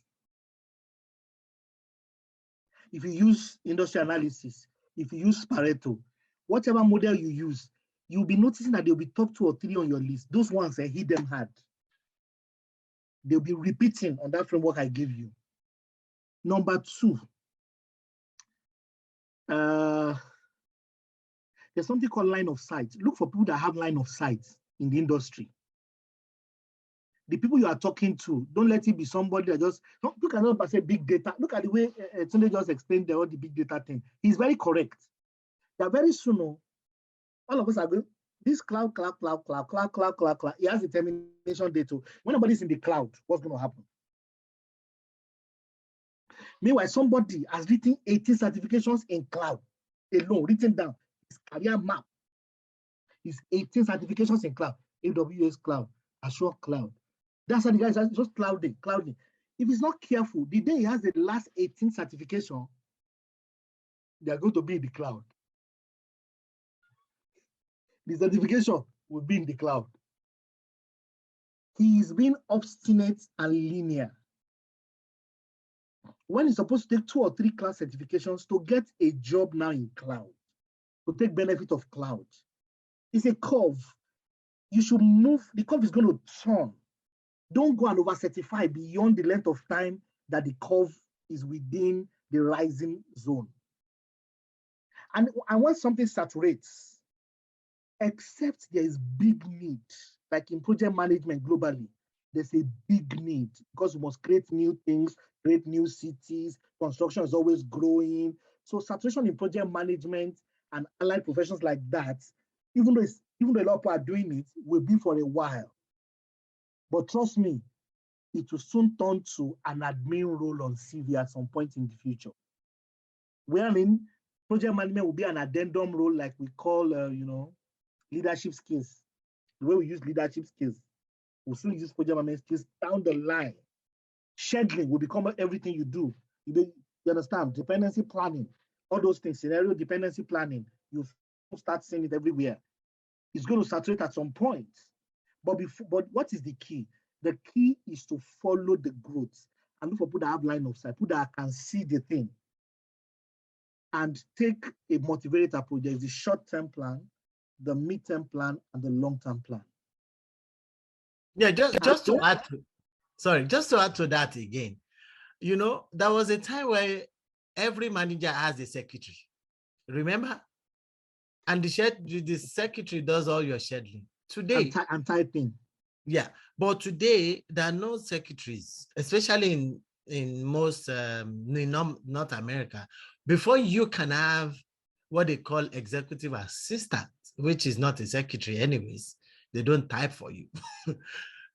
You probably will be in the executive level, meaning VP and above. And what that tells us is, back to your point, Adeoye, PM, today they do a lot of project planning and all that. The future, I don't know. Well, from what they say, in my own job, in my own role, I project manage. I'm not a project manager. I'm not certified as a project manager. I've never, and I don't think I would even be certified as a project manager. It's not something, but that's a skill that within my job, my day-to-day, I have to have, because I work with a multiple cross-functional set of people that require me to manage my time and manage the way we deliver certain things. So if you're saying that project management will become a skill in the future, well, I think I would agree with that, because some of us are in that phase, maybe not in some other field though, but in my own field, in certain things I do, not the whole of my field, so that I won't be misquoted. There's still need for project management. Project managers are useful, but the question is, for how long will they stay with us? Or that role stay with us?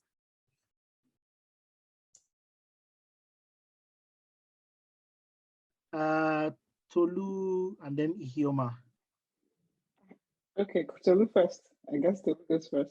Okay, no, I just want to ask a question. Like, okay, I know like in the IT field, accounting field, there are a lot of changes, as in, I think in most field, apart from like maybe my main field, a lot of skill set changes, software changes and stuff like that. So my background is in medicine, and sometimes when you say skill set, most times we're trained similarly to have the basic skill sets. Then you now specialize in what you desire and then develop the skill set of whatever field you find yourself in. So like, how can we apply, as in, this topic to our field in that? Because it's sort of like restricted. If there's any new thing, they expect anybody in that field to go and get the training for that new thing. So it's as if it's not as if there's something unique about you, unless you're someone that just says, okay, I'm tired of all this reading. Where I am, I will do cases that my power can reach. If they like, they can do microscopic something. The younger ones can go and learn that one and, you know, continue in it. So I'm just wondering, how can I apply all these things, especially if it's clinical medicine? Because I can see how this can help if you're in public medicine, public health medicine and things like that, because you'll be meeting communities, leaders and stuff like that. So maybe the soft skill development, but like in a field where the technical skills are sort of similar for anyone, depending on where you want to reach or stop and everything, how can you apply this? That's just my reasoning. Thank you. Yes, I understand your question at a depth, because my wife is a medical doctor.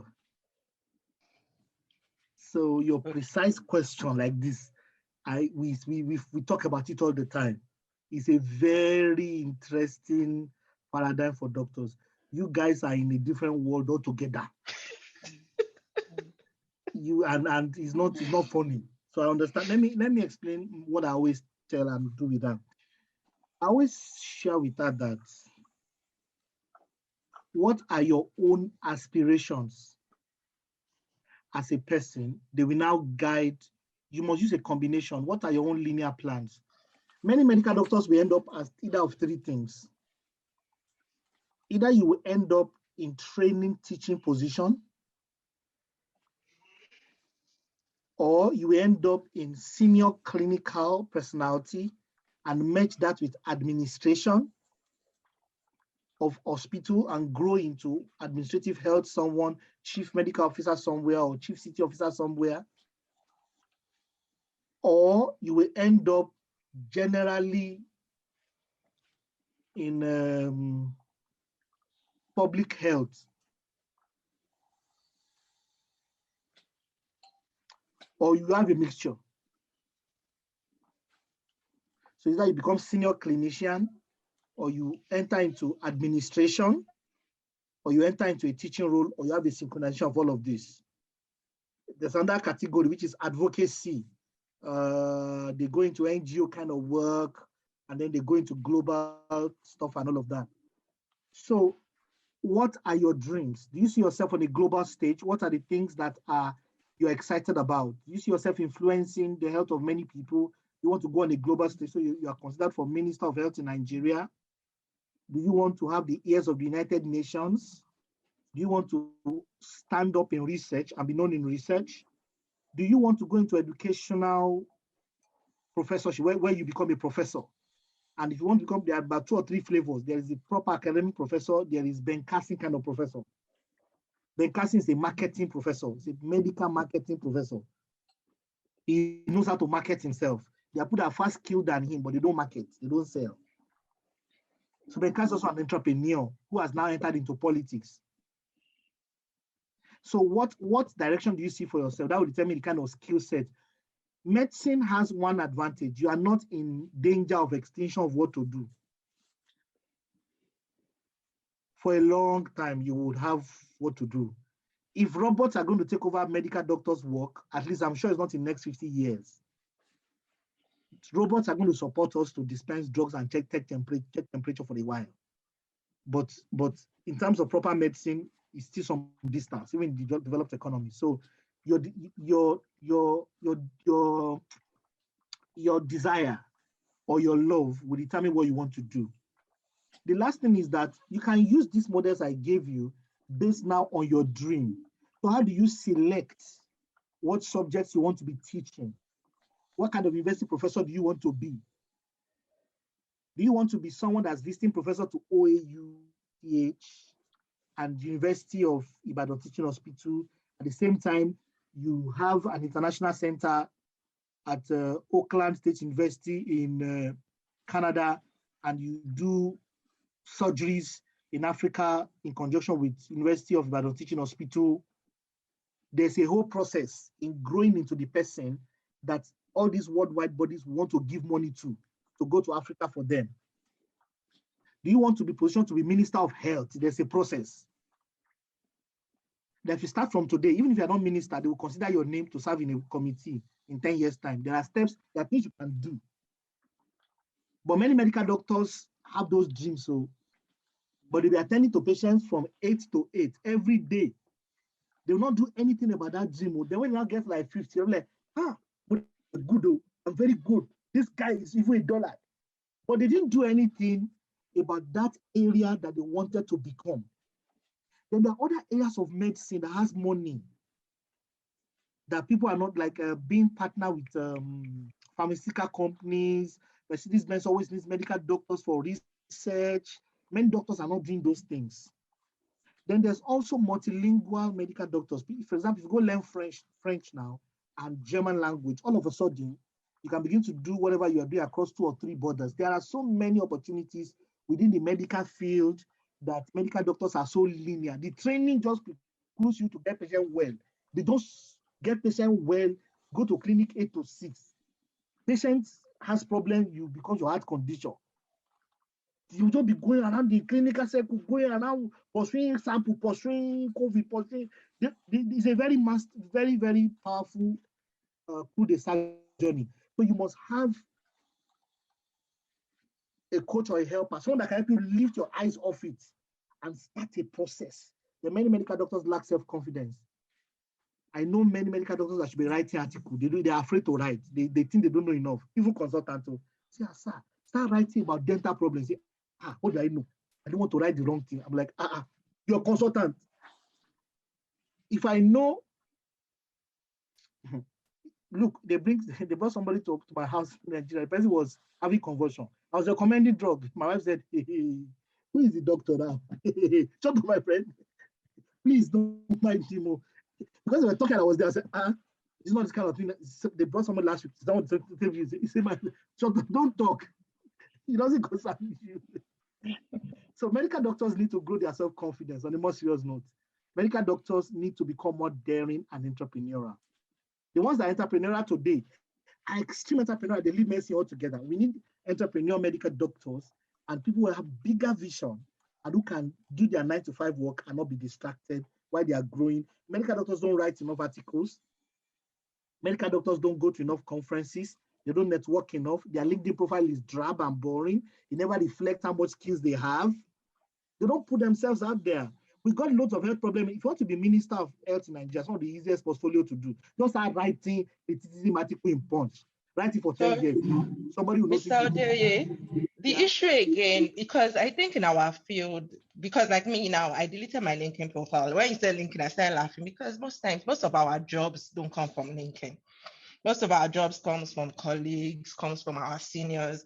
You understand? So, so when you actually have a good view of us, as in total point on people, we live our dreams. We do that 9-to-5. We don't do the entrepreneurship, as in sell ourselves, and we don't have that confidence sometimes out of our field. Like now, when we were talking about cloud, I felt out of water. That was all this cloud.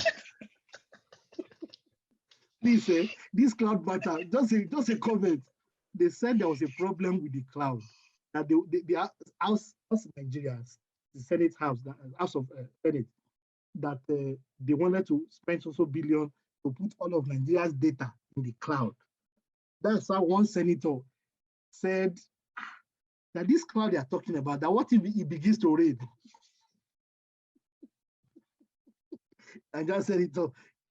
I mean, I hope it's not online. It's not global. It's not online. It's not YouTube. The guy said that what if it started raining? That this cloud thing, they say the data is lost because of rain. I'm telling you through that story. I put in Nigeria. So this thing I say about cloud, I understand.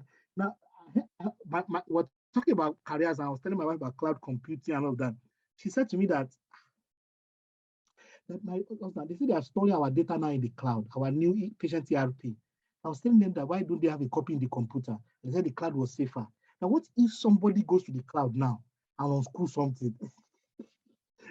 now, I think she doesn't understand what she's talking about. The question had no frame, and no reference. Now, somebody said doctors can't advertise themselves.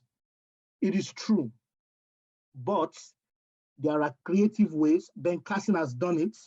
There are creative ways that you can do it. That is the job of creative people. There are ways of selling yourself, a knowledge professional, is done in consulting, and you don't run foul of the law at all. There are 1 billion things you can do, all the way from answering medical concerns online. There are few medical doctors. We still have medical problems in the world. We still have undoctored, what do you call them, people, and social media is not being used. It can't take the place of physical doctor, but we're even talking online, we're talking awareness. We're not talking about procedure. We're not talking about consultation. We're talking about awareness and saving lives. Simple awareness. We have difficult problems. Many medical doctors, there's a trainer. I understand what you're saying. They can't advertise. However, no, there's a way to do it. There's a way to do it that, for example, you can write articles that are supervised by your superiors. And there are journals. You are also allowed to do some things. Doctors are not even exploring what can be done. There are a lot of them. Yes, there are a lot of them. There's even a guy on Instagram now, trouble pediatrician, something like that.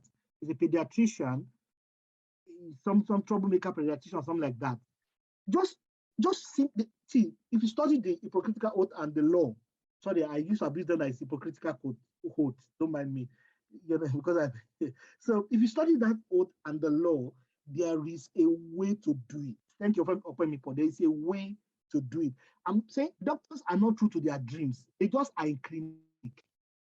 You see, except you know them as friends, that's when you know how much resources they have. And they're very intelligent people. You don't be going up and down with that white lab coat.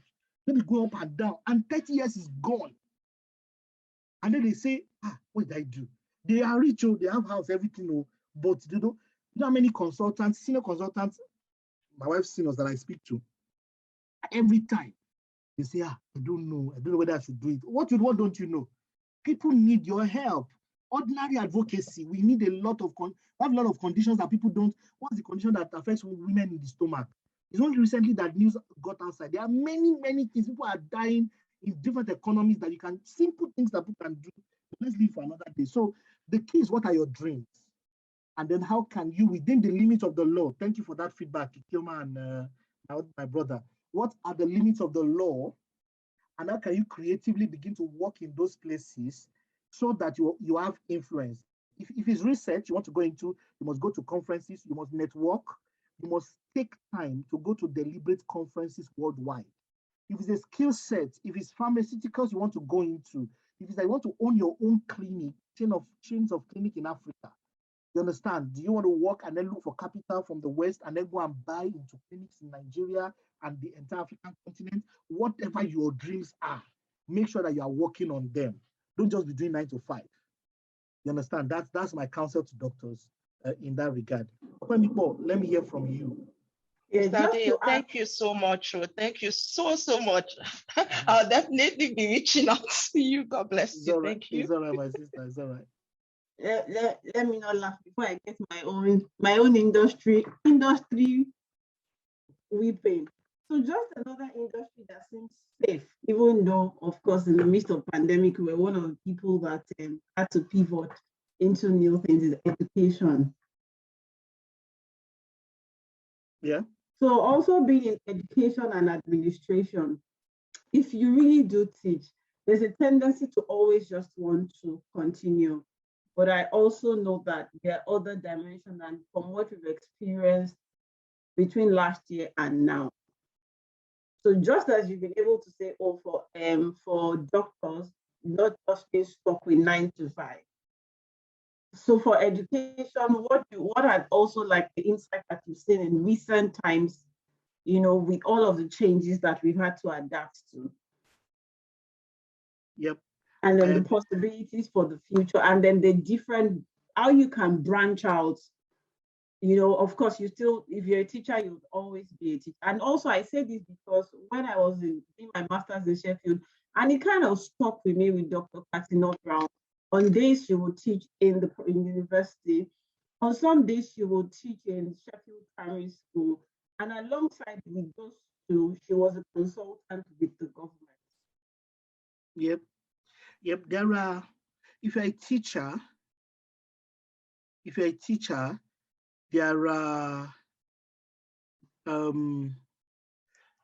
your transition So what do you teach? Do you teach the sciences at all, STEM? No, so I've always done AES and primary education, and I've done education and administration. Okay, in that case, you want to study people like Professor Kenson Robinson. You want to study what has been done in Netherlands educational system. They have a lot of entrepreneurs and a lot of policies in their economy, and there's a lot to do in education and teaching. It's just a matter of sitting down and thinking through it. The easiest one for teachers, though, is thought leadership. You must write articles and put yourself out there as a thought leader continuously. Number two, you must now develop skill sets. You see, administration is a skill set that can be transferred. So there are models like school finance and administration, school leadership. Then there are also things like how to organize schools for the gifted. There are novel areas in education that you can actually look into, and they are skills for the future. They will not go anywhere. For example, how do we grow capacity for the coming economic revolution? How are geniuses created? Those are questions for education administrators that will catch the eye of the corporate world. And from there, you can look into human capital and all of that. You see, impossibility is nothing. Where there is a will, there is a way. Let me also say this, your skills is your pivoting tool. Your skill sets are your pivoting tool to move from where you are right now. So skill after skill, a skill here, a skill there. A little skill here, a little skill there, you can move totally into another role. For example, as an educational administrator, under strong guidance, you can move into a strong project management admin role, and from there begin to grow as a project manager. Because, okay, maybe after the call, I'll wait so that if other people do have questions. Let's talk after. I can tell you a list of steps, and before you know it. Okay, so to be fair to say that we need to be focusing on building a transferable, yes, you also need not to neglect transferable skills. Actually, I've chosen deliberately to stay away from technical skill, transferable skill. There's about 3 or 4 categories of general naming. The reason is because who called them transferable and who labeled them as technical? It is role defined. We're going to do this question last. How does a multi-skilled person manage his skills when he's good at everything, especially deciding what to focus on? I'm going to get here later. Give me some time, I will answer this question. He's a gifted person. How? His giftedness must be dominant in one area out of the 6 domains of giftedness. There are 6 domains of giftedness. What is his primary domain? Using the PPP model. We're going to probably share a little bit about that when we get there. I will share about the PPP model and how to know your strongest area. But that's not the aim of this session, though. Okay, let me just rush up. It's actually very important for things to be clearer. For me, I really want clarity. Okay, let me move. All right. I've spoken about this. How to know what skill set you want to build competence. Can you all see my screen? Yes, sir. Okay, so mastery is a science. Any skill can be learned if you understand this. If you understand how mastery happens. Number 1, for you to have mastery, there are 3 elements that you must have, 4 elements by extension. Number 1, performance, image, and exposure. Performance talks about the ability to perform. And the ability to perform is predicated both on nature and nurture. That is, you have both skills and competencies. In fact, permit me to say you have the skills. In fact, you have the knowledge, skills, abilities, the attitude and predisposition, and the understanding to use the tools and techniques. That is performance. I've omitted the word potential, which is that there is a tendency that you will succeed. There's a tendency before performance. I'm silent on it because if I put potential, a lot of people are celebrating potential. In delivery, performance is what we're looking for. Potential is the beginning, performance is the end of it. Number two, the image. Anybody that's the master at any skill has a certain image internally and externally. Generally, the image internal for all of us is typically the root of the image coming from outside. Anytime the image from the outside beats the one on the inside, it's going to affect your professional performance. That is why no matter where you put a footballer that is mastered, someone as a master, a footballer that's a master, no matter where you put him, even if he's playing in a hostile environment, generally he owns the stake because the mental image, the image of himself that he has is larger than any external obstacle. So if you want to grow any skill set and become a master, you must acquire the image, the mental psyche of a master in that industry. Only then can you perform at the global level, at global stages. Exposure means, medical doctors will understand this, how many such cases have you been exposed to? It is said that competencies are built after about 10,000 exposure to some set of problems.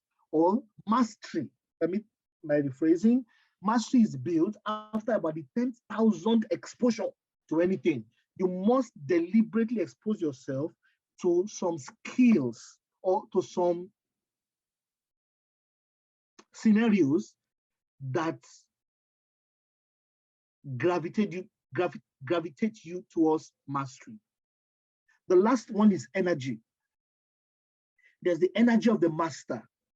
And this was where I thought I would show you Bruce Lee movie, but when I looked at it and I looked at, we may be at towards the end of the presentation, I don't want to distract you. I'll probably send the videos to Open People. You see, there's a way Bruce Lee always entered the stage. Medical doctors know this. There's something called the consultant pose. If somebody were to be the master, if the person enters the room,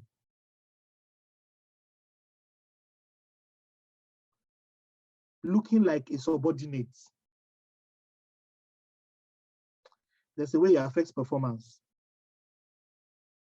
I don't want to bore you with some examples I've seen, but let me go on. I paused my share because I felt some of us may have questions, but let me go on. All right. Then we have anybody that's a master.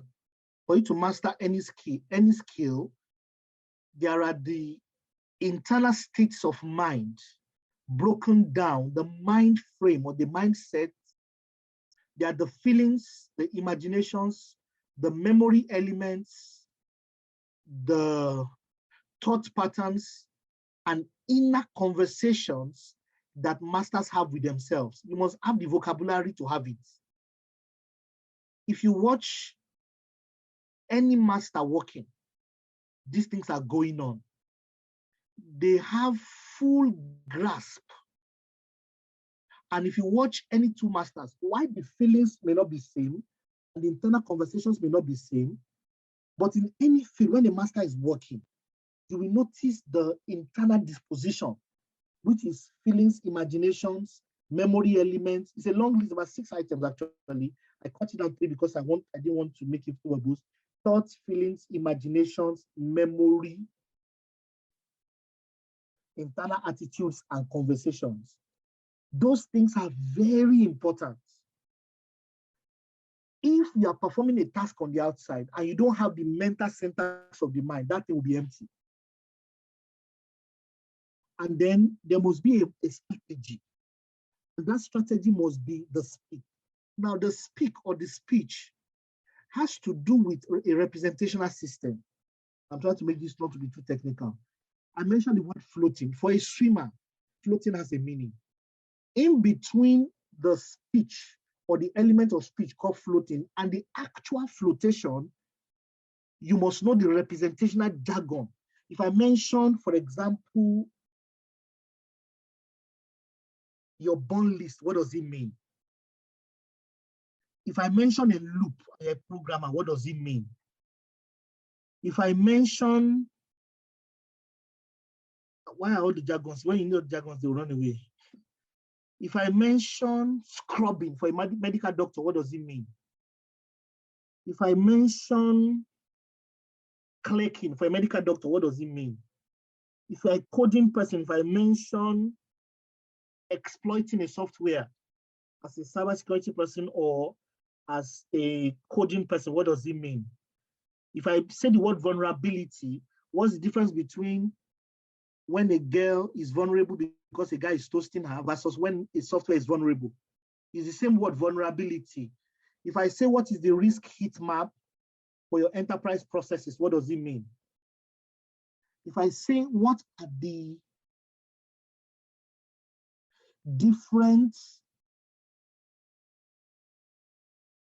crisis doors across your enterprise layers, what does it mean? Beyond those words, what does those things mean? And what consequence behavioral pattern do I see when I say those words to you? If, for example, you're a medical doctor and I say somebody's vital, if you shout across a room where there are a lot of people and you say, Dr. Tolu, vitals, and then you say something like 200, 150, 55. For me now, you just quoted some numbers. But if any medical doctor knows that you are talking about blood pressure, the systolic and diastolic, and maybe pulse.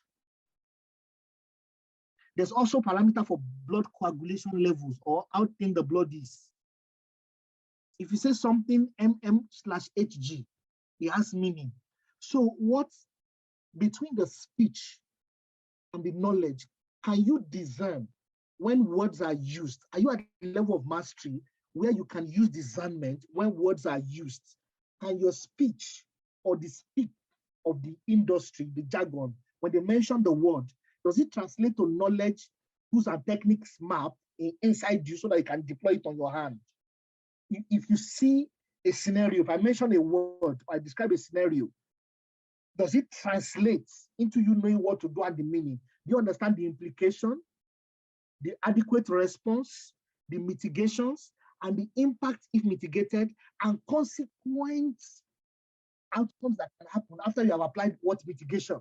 Do you know the exact tool and technique to unravel? Do you know the next investigative question to ask?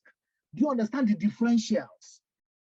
That is your skills mastery strategy. How are you going to go about becoming like this? Another thing when you want to master any skill is to understand what are the learning gaps or the discernment gaps. What don't you understand? What is the gap between where you are right now and where you want to be? What is that gap codified and written down? On a scale of 1 to 5, how critical is that gap? And what is the implication of that gap to the next gap? And what is your blind spot and gap map? And how do you intend to climb the knowledge tree? Because if you are looking for ripe mango, typically, if you have experience in tree climbing as a young boy, if you don't have experience in tree climbing as a lady, they used to climb the tree for you, they will shake it, or you shake the tree, the mango come down. Please, this illustration does not tally. But for boys that have climbed tree, we have looked for mango at the end of the tree. You know what's called the end of the tree? Where go to places where you can fall down. Some people are broken arm and leg, puncture eye, because of all mango at the extreme end. Even though there's a whole basket full of mango down, and go and buy mango in the market. See, you know what I'm saying? Now, so what is how do you climb the tree? How do you create a root? What is the root of knowledge? How do you sequence? What should you know before what so that there are no gaps? There are gaps you can afford because you want to do something quickly and then come and feel it later on. What kind of knowledge should you gain that you can learn module 3 before you come and learn module 1? Then what should you sequence before which other? And how many platforms should you seek to go? There are conferences, just a week conference, that can be equal to 5 years in your career. One conference can change the whole of your life. One conference will be all you need to become managing director. I kid you not, I did a training in organizational culture and how to design organizational culture. And before you know it, somebody literally got a promotion. Somebody got promotion.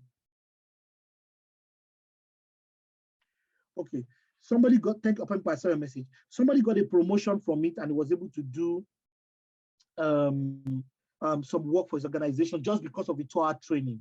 So what kind of those kind of trainings can you do? Personal skills map and inventory, and indirect behavioral learning maps. We're going to continue from here the next time. At this point, we need to stop. We still have some distance to go, but it's part 2 later on. Let me stop. I don't know why. Okay. So let me take questions and last comments. Okay. Thank you very much, everyone. People, thank you. I got your message. So do we have any questions?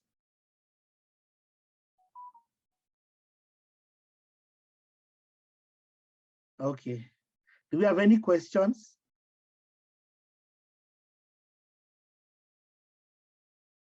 Any questions?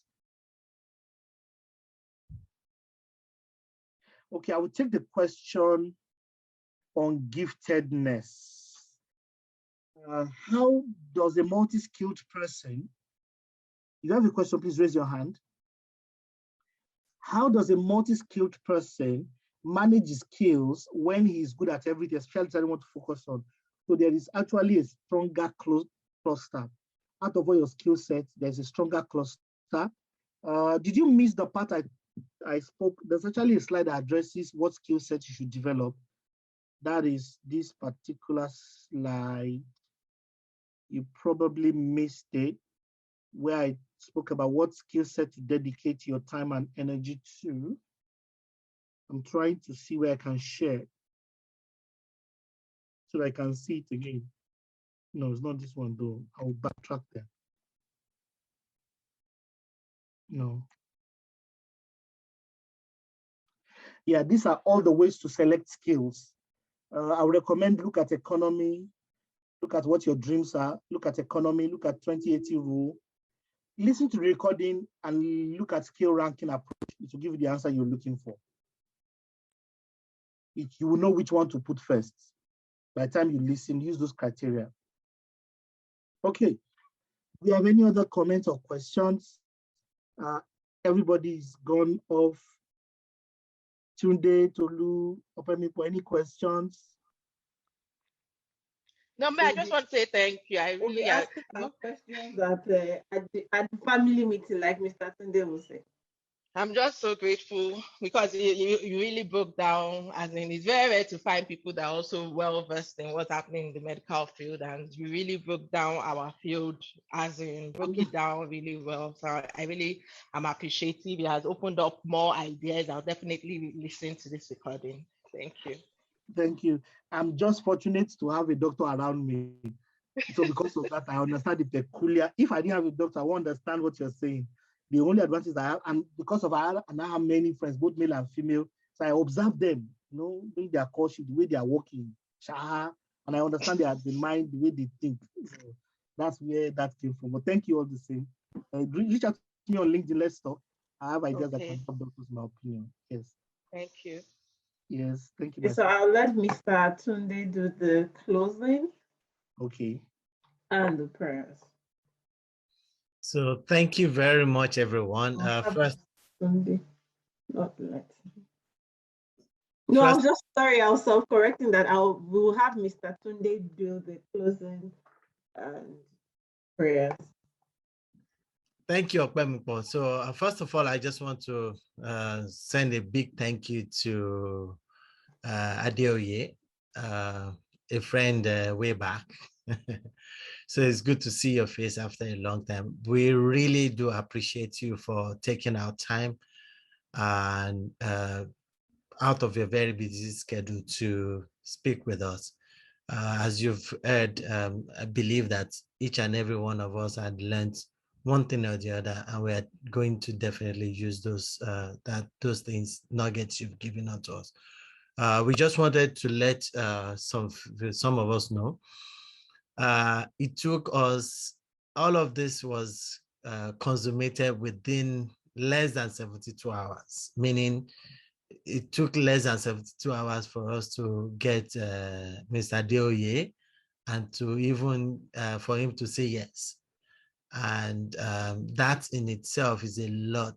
We do appreciate the fact that you were able to make time even in that very tiny time space that we reached out to you. We do appreciate you. And you also mentioned coming into this presentation isn't that easy. So not having enough time, yet you gave us this detailed, rich presentation. I can only imagine if we had given you sufficient time, but all the same, we do appreciate you. This shows the quality of your work, and we thank you very much for taking time to speak with us today. Thank you so much more for having me. You know, I always like sharing, and this is also home for me. Thank you so much. God bless you and the entire team. I look forward to the next session where we'll conclude this part, and I really appreciate you guys. And also seeing you again too after many years. And I saw your LinkedIn message, I was like, see this, my brother. It's been some years, man. Thank you. God bless you. Thank you very much. So definitely, we would be getting back to you. We have so many other topics which you are aware of that we would be looking to you another time.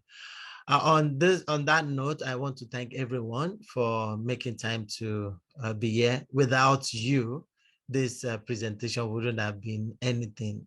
So we also thank you for giving out of your time to listen to Mr. Adeoye. We do appreciate you. Thank you very much.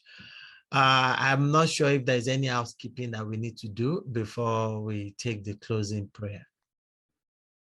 I would like to thank Professor Jags. It's quietly there. Well, I'm actually hoping to call Prof to give us a closing prayer. I will not be doing that when Prof is online.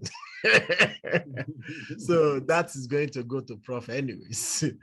So, but before I call on Prof, is there any housekeeping items we need to talk about? Tolu? No, not I know, yeah. Oh, awesome. So on that note, I will call on Prof, our Ebugio,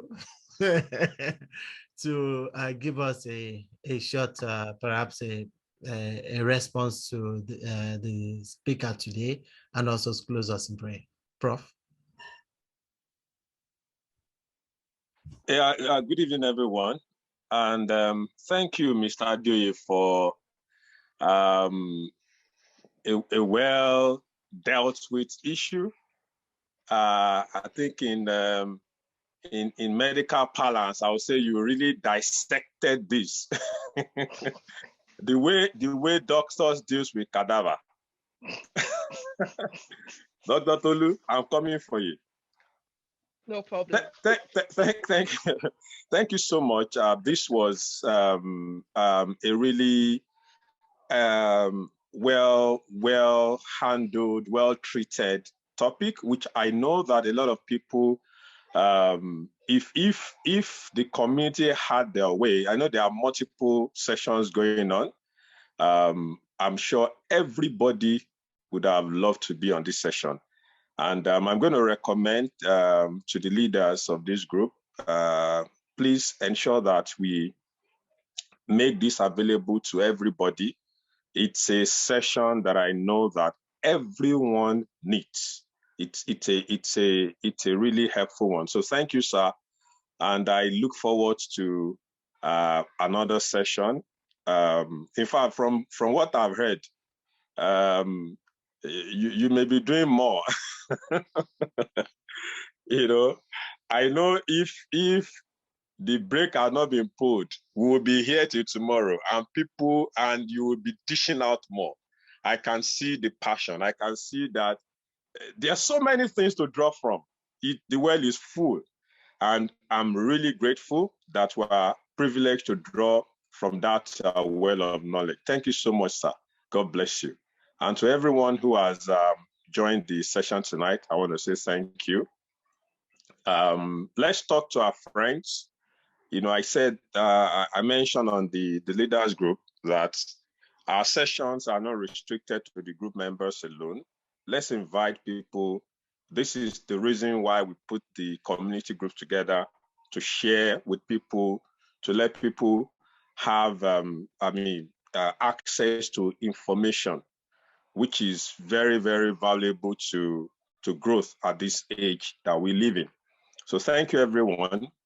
And I think we can close, right? Yes, Prof, we can close.